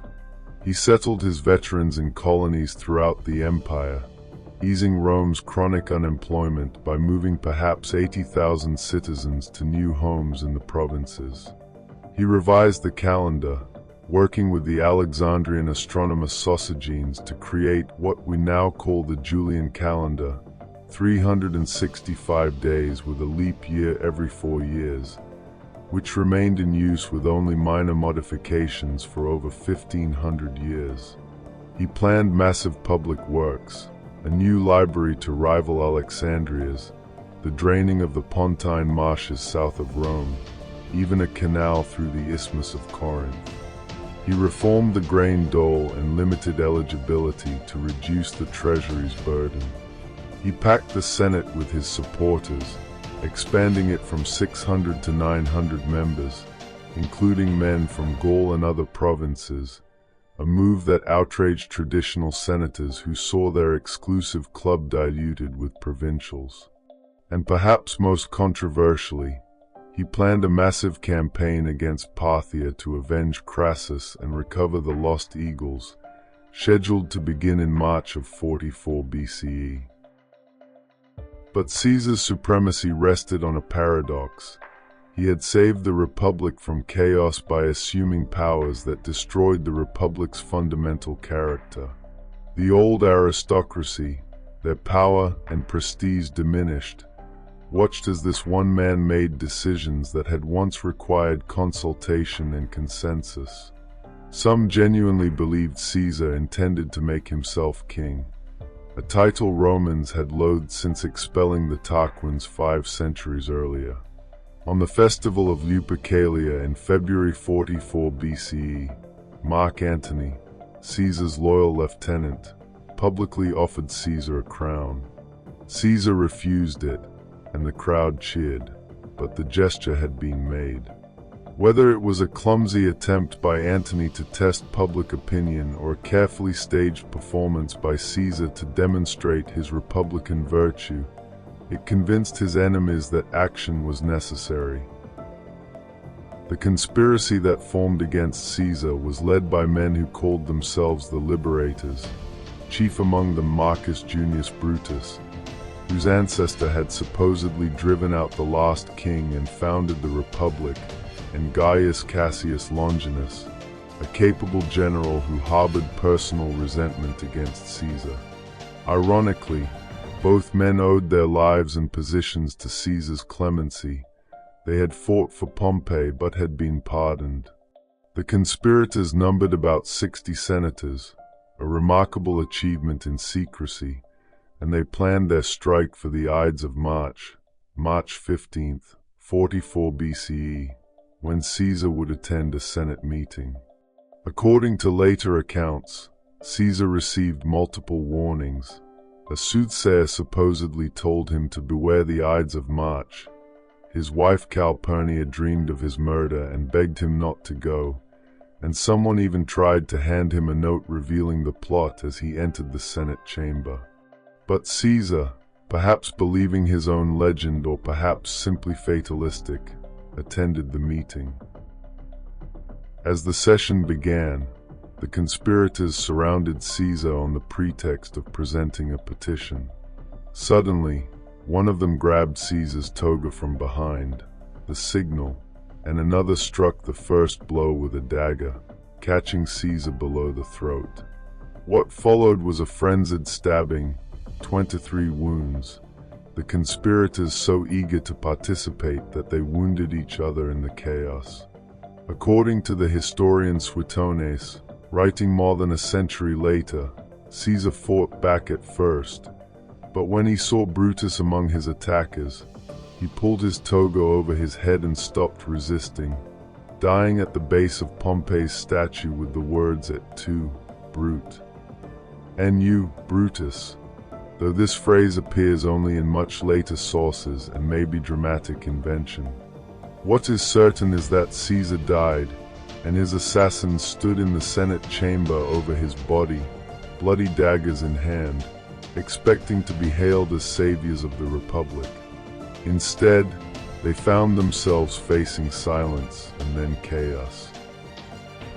The conspirators had made a fatal miscalculation. They had killed the man but had no plan for what came next.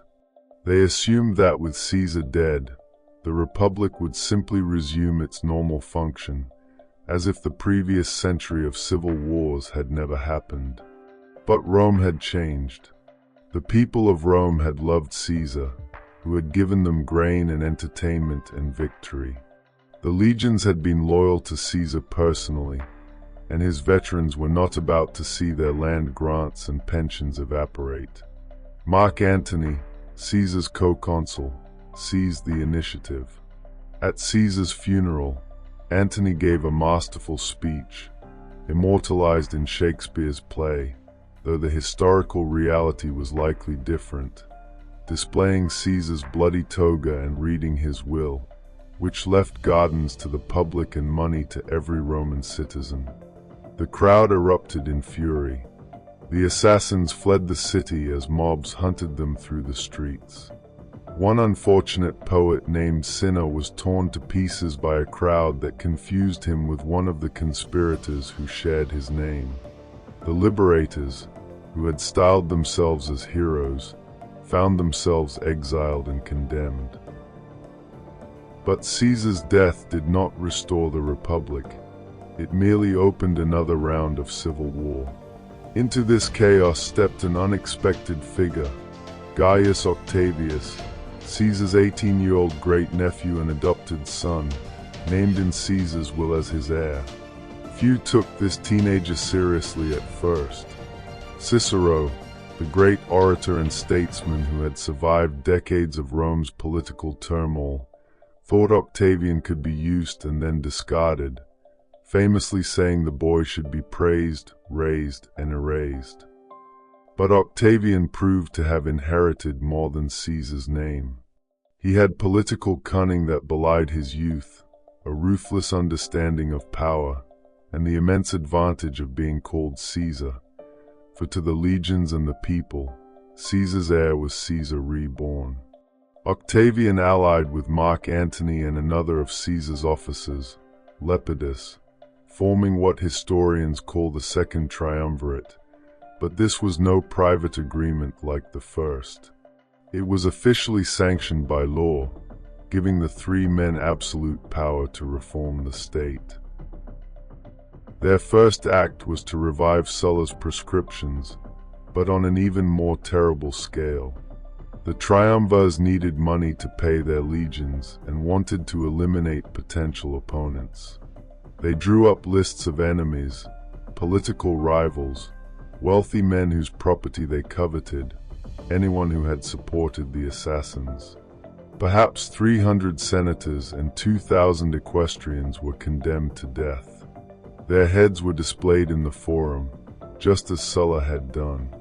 Among the victims was Cicero, perhaps Rome's greatest orator, who had foolishly attacked Mark Antony in a series of speeches called the Philippics.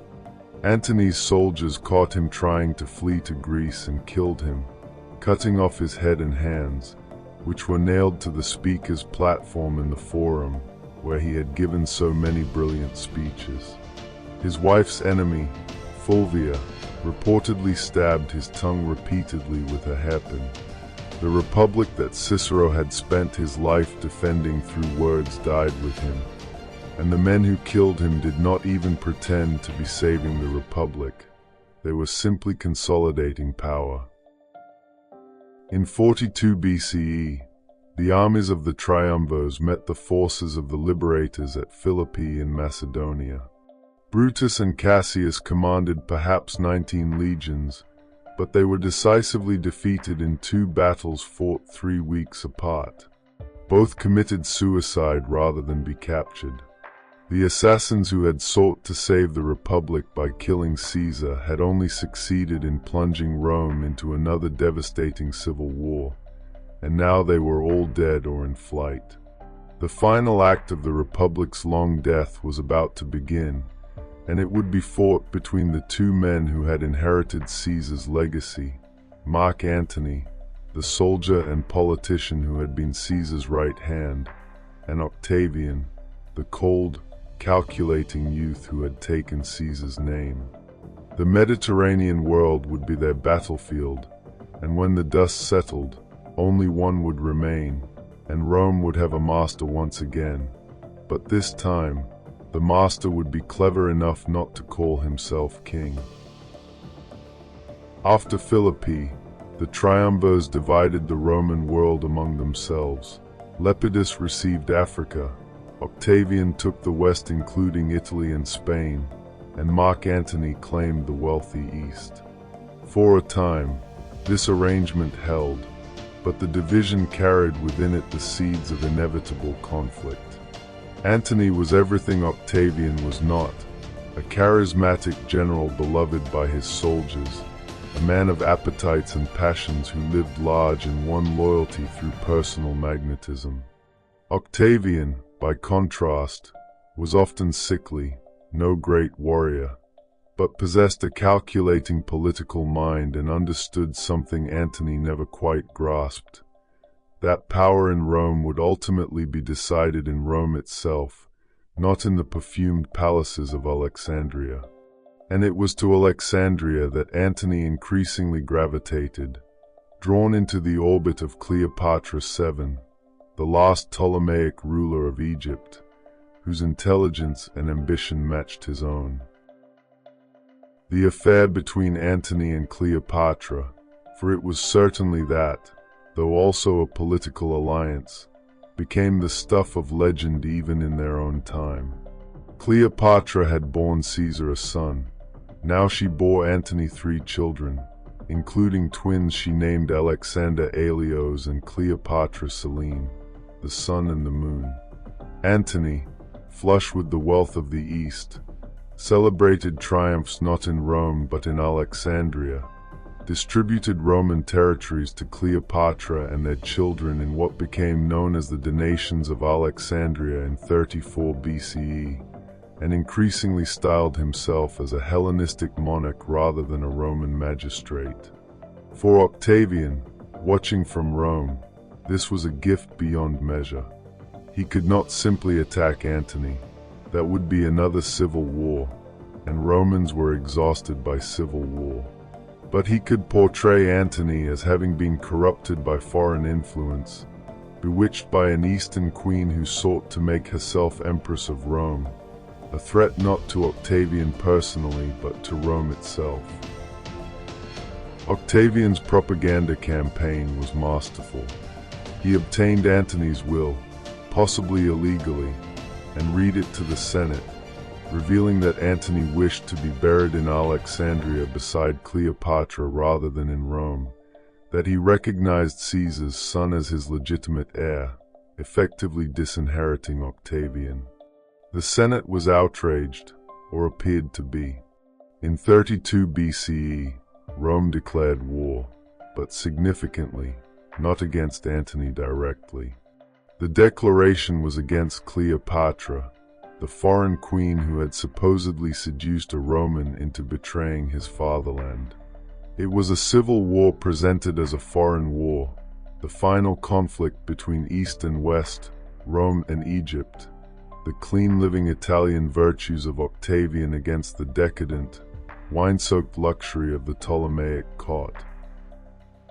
The decisive moment came on September 2nd, 31 BCE, at Actium, a promontory on the western coast of Greece where the Ambracian Gulf opens to the Ionian Sea.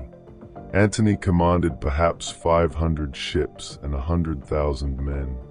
Octavian's forces, under the brilliant Admiral Marcus Agrippa, were smaller in number but better trained and more maneuverable. What exactly happened at Actium remains debated.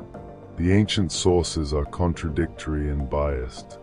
What is clear is that the battle did not go as Antony planned. When Cleopatra's squadron of 60 Egyptian ships suddenly broke away and fled toward the open sea, Antony followed her, abandoning his fleet and army. Whether this was a planned retreat that went wrong, a betrayal, or Antony's helpless devotion to Cleopatra overwhelming his military judgment, we cannot know with certainty. What matters is that his forces, leaderless and demoralized, surrendered to Octavian. Antony's reputation, built over decades of military success, crumbled in an afternoon. Octavian pursued the fleeing lovers to Egypt, arriving in August of 30 BCE. Antony, hearing a false report that Cleopatra had killed herself, fell on his sword but botched the suicide, dying slowly and painfully after being carried to Cleopatra's mausoleum where she had barricaded herself. Cleopatra, captured alive by Octavian's forces, chose her own death rather than be paraded through Rome in Octavian's triumph. She died from the bite of an asp, a small poisonous snake, smuggled to her in a basket of figs, though some ancient sources suggest she used poison concealed in a hollow comb. She was 39 years old, the last of the Ptolemies, the last pharaoh of Egypt. Octavian had her son, the teenage boy who could claim to be Caesar's biological son, quietly murdered. 2 Caesars are one too many, he reportedly said. Cleopatra's children by Antony were spared and raised by Antony's Roman wife, Octavia, Octavian's own sister, in a gesture that was both merciful and politically astute. Egypt, the wealthiest kingdom of the ancient world, became Octavian's personal possession, annexed not as a province governed by the Senate but as the private domain of Caesar's heir. Octavian returned to Rome in 29 BCE as the undisputed master of the Roman world. Every rival was dead, every legion answered to him. The treasury of Egypt filled his coffers, and he was only 33 years old. But he had learned from Caesar's fate. He would not make the mistake of appearing to be a king, would not flaunt his power, would not accumulate blatant monarchical trappings. Instead, Octavian would perform the most elegant political transformation in Roman history. He would appear to restore the Republic while actually creating an empire, would seem to give power back to the Senate while retaining absolute control, would rule as a monarch while calling himself merely the first citizen, princeps. In 27 BCE, in a carefully staged moment before the Senate, Octavian announced he was laying down his extraordinary powers and returning the state to the Senate and people of Rome. The Senate, of course, immediately begged him to reconsider, and after suitable hesitation, he agreed to accept certain responsibilities: command of the provinces where most legions were stationed, which meant control of the military, the consulship, which gave him authority in Rome, and various other powers granted piecemeal over the years. The Senate showered him with honors, including a new name, Augustus, meaning the revered one, a title with religious overtones that set him above ordinary mortals without claiming divinity.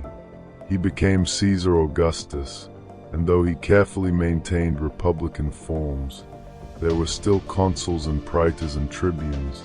The Senate still met and debated.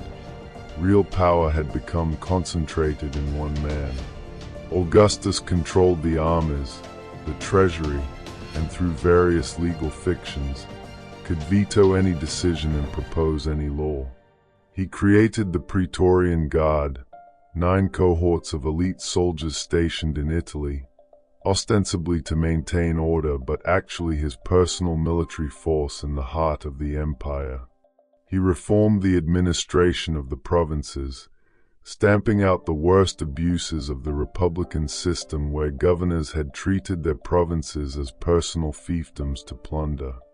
He established a professional civil service, a permanent standing army of 28 legions deployed along the frontiers, and a postal system that connected the empire. Most significantly, he brought peace. The civil wars that had ravaged the Roman world for a century were over.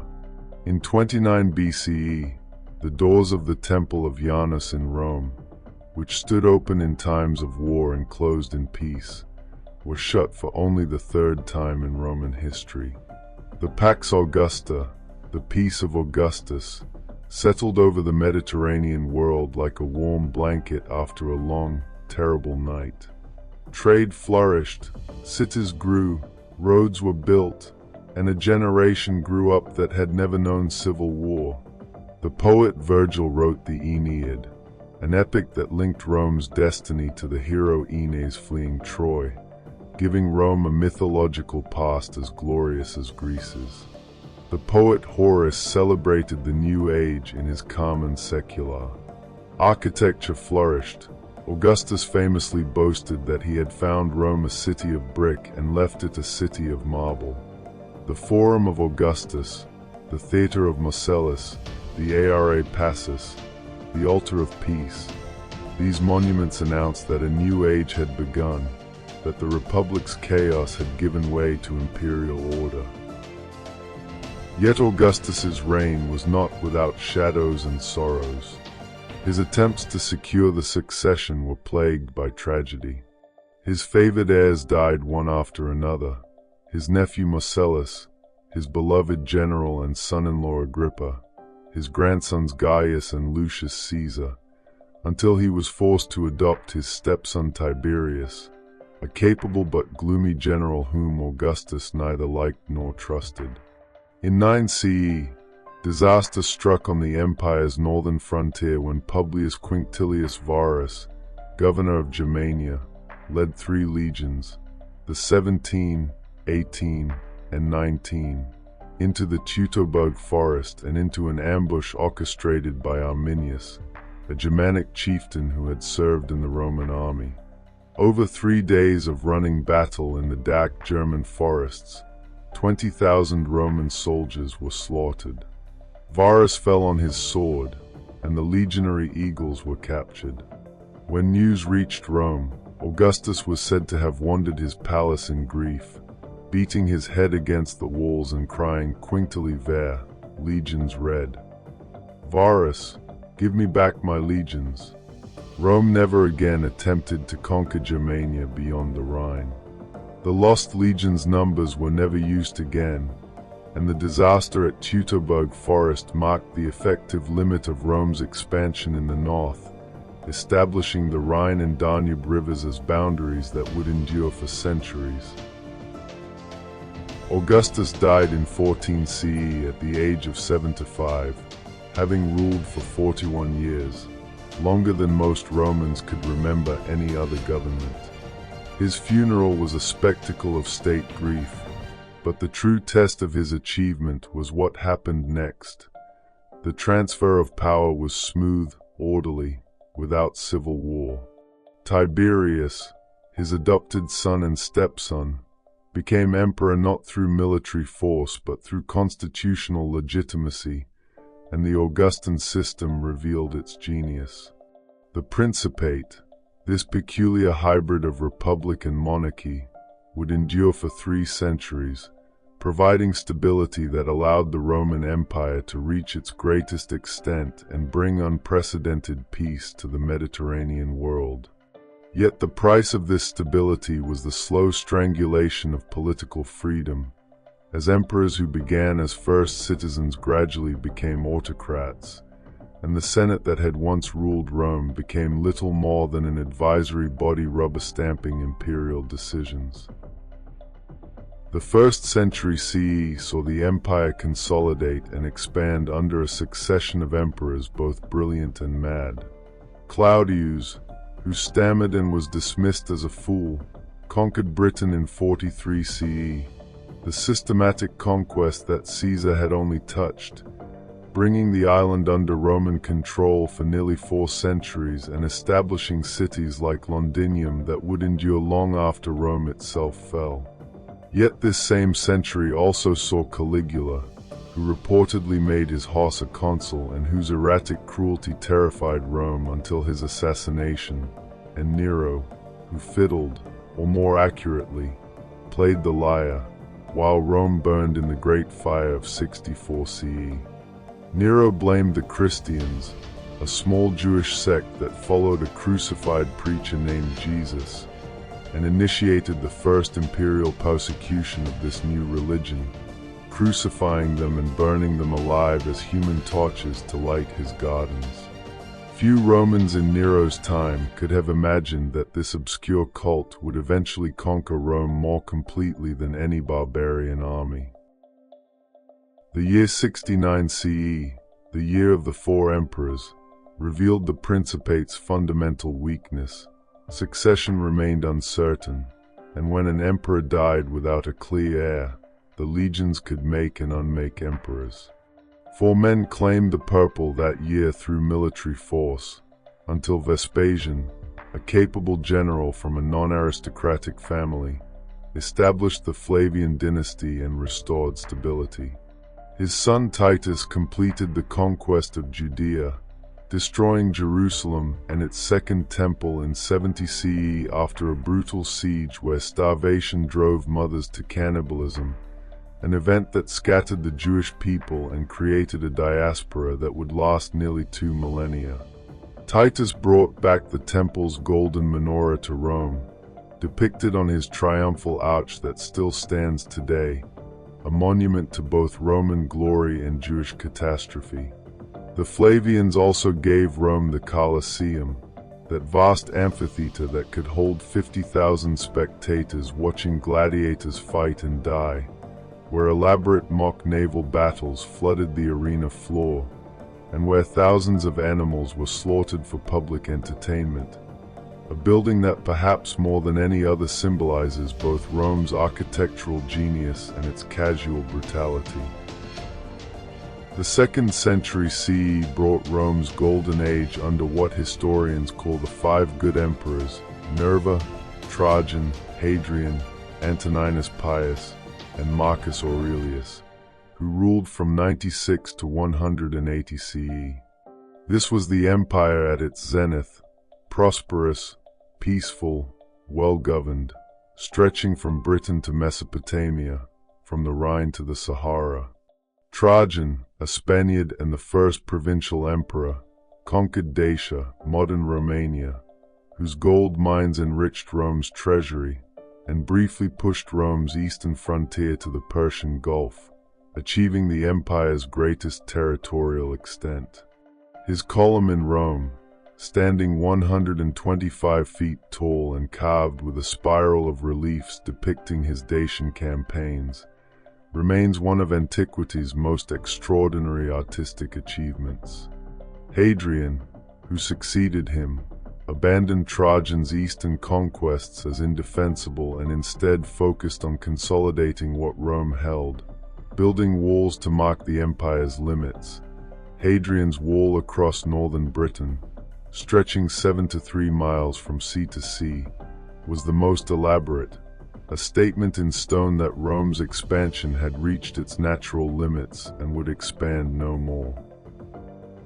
Yet even during this golden age, dangerous cracks were forming in the empire's foundation.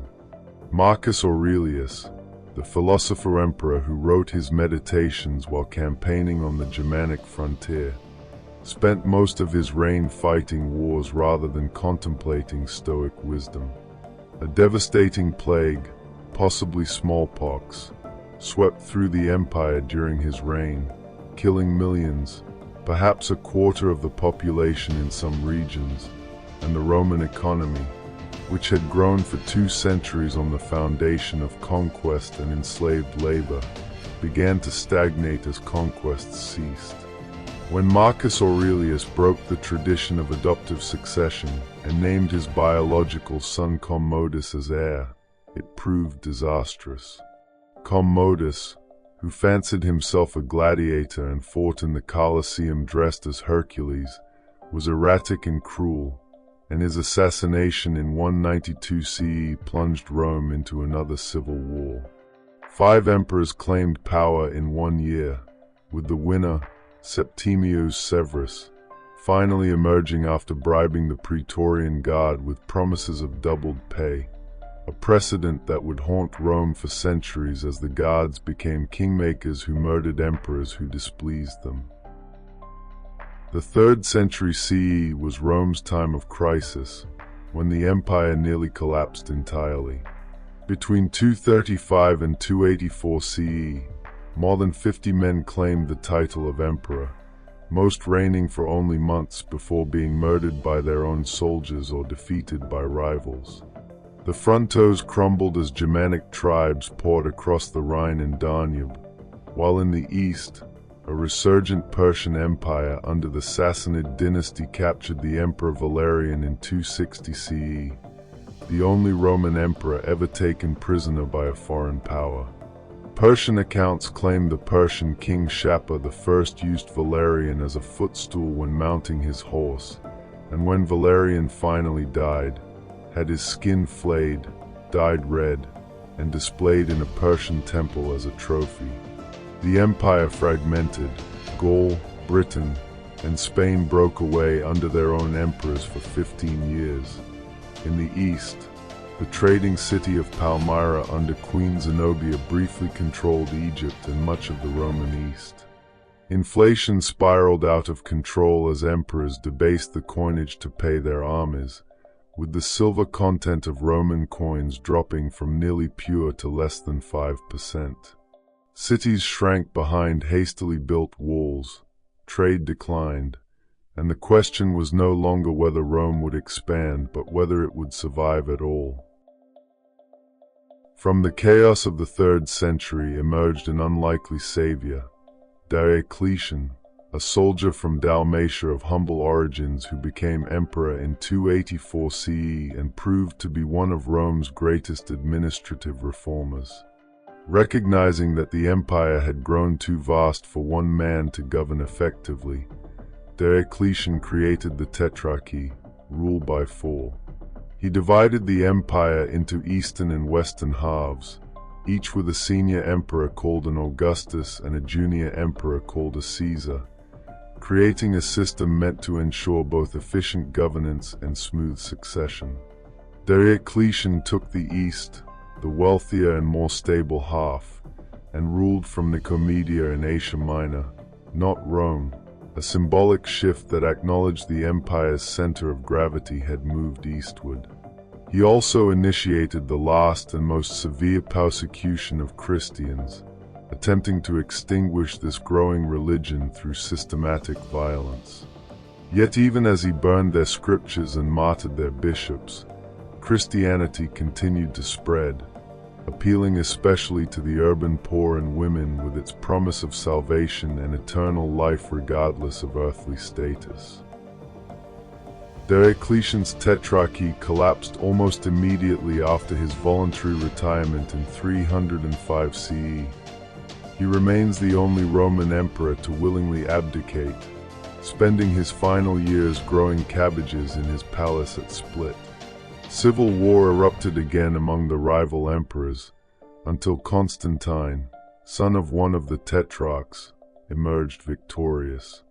At the Milvian Bridge just outside Rome in 312 CE, before the decisive battle against his rival Maxentius, Constantine claimed to have seen a vision, a cross of light in the sky with the words "In hoc signo vinces," "By this sign you will conquer."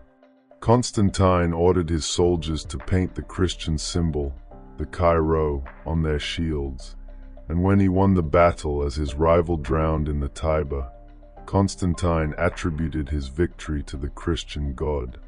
Whether Constantine's conversion was genuine religious experience, political calculation, or some mixture of both, its impact was seismic. In 313 CE, the Edict of Milan granted religious tolerance to Christians, ending centuries of persecution. Within a generation, Christianity would transform from a persecuted sect to the empire's favored religion. Constantine's most momentous decision came in 330 CE, when he founded a new capital on the site of the ancient Greek city of Byzantium, strategically positioned on the Bosphorus Strait between Europe and Asia.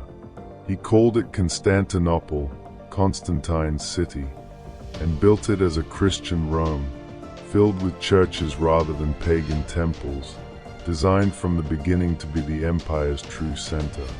The message was clear: the future belonged to the East and to Christianity, while Rome itself, the ancient capital, became increasingly marginal to an empire that no longer called itself Roman in the old sense.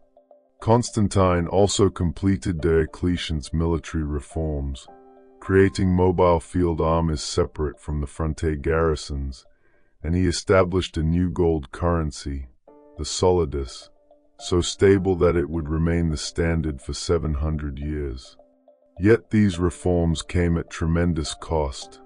The tax burden required to support the expanded bureaucracy and military was crushing, and peasants increasingly abandoned their lands, fleeing taxation they could not pay, while others were legally bound to their occupations, forbidden from leaving, the beginning of a system that would evolve into medieval serfdom. The 4th century saw Christianity conquer Rome more completely than Rome had conquered the world. The Emperor Julian, called the Apostate by Christian historians, attempted briefly in 361 to 363 CE to restore paganism, but his death fighting the Persians ended this last gasp of the old gods. By 380 CE, under Theodosius I, Christianity became the empire's official religion, and pagan worship was outlawed. The temples that had stood for centuries were closed, their statues toppled, their ceremonies banned.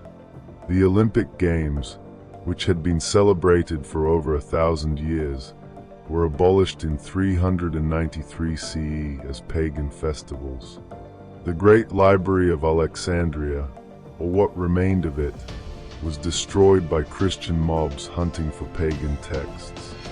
An entire religious and philosophical tradition that had shaped Mediterranean civilization for millennia was systematically dismantled within a single lifetime. The transformation was so complete that when the last pagan emperor, Julian, had tried to offer sacrifice to the old gods, he found the temples decaying and the priests aged and few, the ancient rituals half forgotten. Yet even as Christianity unified the empire spiritually, the empire itself was fracturing politically. Theodosius I, who died in 395 CE, was the last emperor to rule both East and West. After his death, the empire permanently split between his two sons, with the Western Empire based in Ravenna. Even Rome was now considered too exposed to barbarian raids, and the Eastern Empire centered on Constantinople. The division was meant to be administrative, but it became permanent and fatal for the West. Throughout the 5th century, the Western Empire withered as wave after wave of Germanic peoples, Visigoths, Vandals, Burgundians, Franks, Ostrogoths, crossed the frontiers, not as invaders seeking to destroy Rome, but as migrants seeking land and security from the Huns pushing behind them. In 410 CE, Alaric and his Visigoths sacked Rome itself for 3 days, the first time a foreign army had entered the city in 800 years. The shock reverberated throughout the Mediterranean world. Saint Jerome, writing from Bethlehem, lamented, "The city which had taken the whole world was itself taken." The sack was relatively restrained. Alaric was a Christian and ordered his men to respect churches, but the psychological impact was devastating. Rome, the eternal city, was no longer inviolable. In 455 CE, the Vandals, who had crossed from Spain into North Africa and built a kingdom with a powerful fleet, sailed from Carthage and sacked Rome again, this time for 2 weeks, stripping the city so thoroughly that their name became synonymous with destructive pillage. The Western emperors, increasingly powerless, ruled at the pleasure of Germanic generals who commanded the real military power. These emperors were often children or incompetents, puppets who gave orders that no one obeyed. The empire's territory shrank year by year as Germanic kingdoms established themselves on what had been Roman soil: Visigoths in Spain, Vandals in North Africa, Franks in Gaul, Angles and Saxons in Britain. Provinces that had been Roman for centuries were Roman no more. In 476 CE came the moment historians traditionally mark as the end, though contemporaries hardly noticed. Romulus Augustulus, a teenage emperor with a name that mockingly combined Rome's founder and its first emperor, was deposed by Odoacer, a Germanic general, who simply declined to appoint a new Western emperor. Odoacer sent the imperial regalia, the crown and purple robes, to Constantinople, declaring that one emperor was sufficient and he would rule Italy as the Eastern emperor's deputy. The Western Roman Empire, which had endured for over 500 years since Augustus, ended not with catastrophic battle or dramatic fall, but with a whimper, a teenage emperor pensioned off to a villa while a barbarian king ruled in his place. Few at the time realized they had witnessed the end of an era. The Senate still met in Rome, Latin was still spoken, Roman law still governed, and everyone still thought of themselves as living in the Roman world. The idea of Rome proved more durable than Rome itself. Yet the Eastern Empire, what historians would later call the Byzantine Empire, though they called themselves Romans, survived and even thrived. From Constantinople, emperors like Justinian in the 6th century would dream of reconquering the West, and his general Belisarius would briefly reclaim Italy, North Africa, and parts of Spain. Justinian commissioned the compilation of all Roman law into the Corpus Juris Civilis, a legal code that would influence European law for over 1,000 years and remains foundational to many modern legal systems. The Eastern Empire would endure for another 1,000 years after the West fell, preserving Roman administration, Roman law, and Greek learning through the medieval period, serving as a bridge between the ancient and modern worlds. When Constantinople finally fell to the Ottoman Turks in 1453 CE, the last emperor, Constantine XI Palaiologos, died defending its walls, and with him died the last remnant of the Roman Empire, nearly 1,500 years after Augustus had first created it, over 2,000 years after Romulus had supposedly founded the city on the Tiber. And what of Rome itself? The city that had started it all, the collection of villages on 7 hills that had grown to master the Mediterranean world. It survived, though transformed beyond recognition. The aqueducts that had brought water to 1 million people crumbled. The population shrank to perhaps 30,000 living among the ruins of imperial grandeur. The forum where Cicero had spoken and Caesar had died became a cow pasture called the Campo Vaccino. Yet Rome endured, reinventing itself as the center of the Catholic Church, the popes becoming heirs to the emperors, wielding spiritual authority where temporal power had failed. The city's monuments, the Colosseum, the Pantheon, the triumphal arches, stood as reminders of vanished glory, inspiration for countless later empires and republics that would claim Rome as their ancestor and model. The language Romans spoke evolved into Italian, French, Spanish, Portuguese, and Romanian, carrying Latin roots to billions of modern speakers. Roman law shaped legal systems across Europe and beyond. Roman engineering, roads, aqueducts, concrete construction, set standards not matched for a millennium.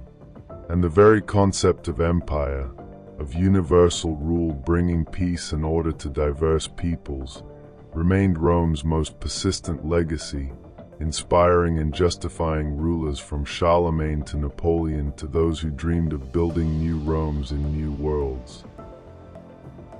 As we let these images fade, the rise and fall, the glory and ruin, the centuries of achievement and catastrophe compressed into a single story, perhaps we can rest knowing that while empires fall and cities crumble, the human story continues, each generation building on the ruins of the last, each age learning from those who came before, even if those lessons are often learned too late or forgotten too soon. In the eternal cycle of rise and decline that governs all human endeavors.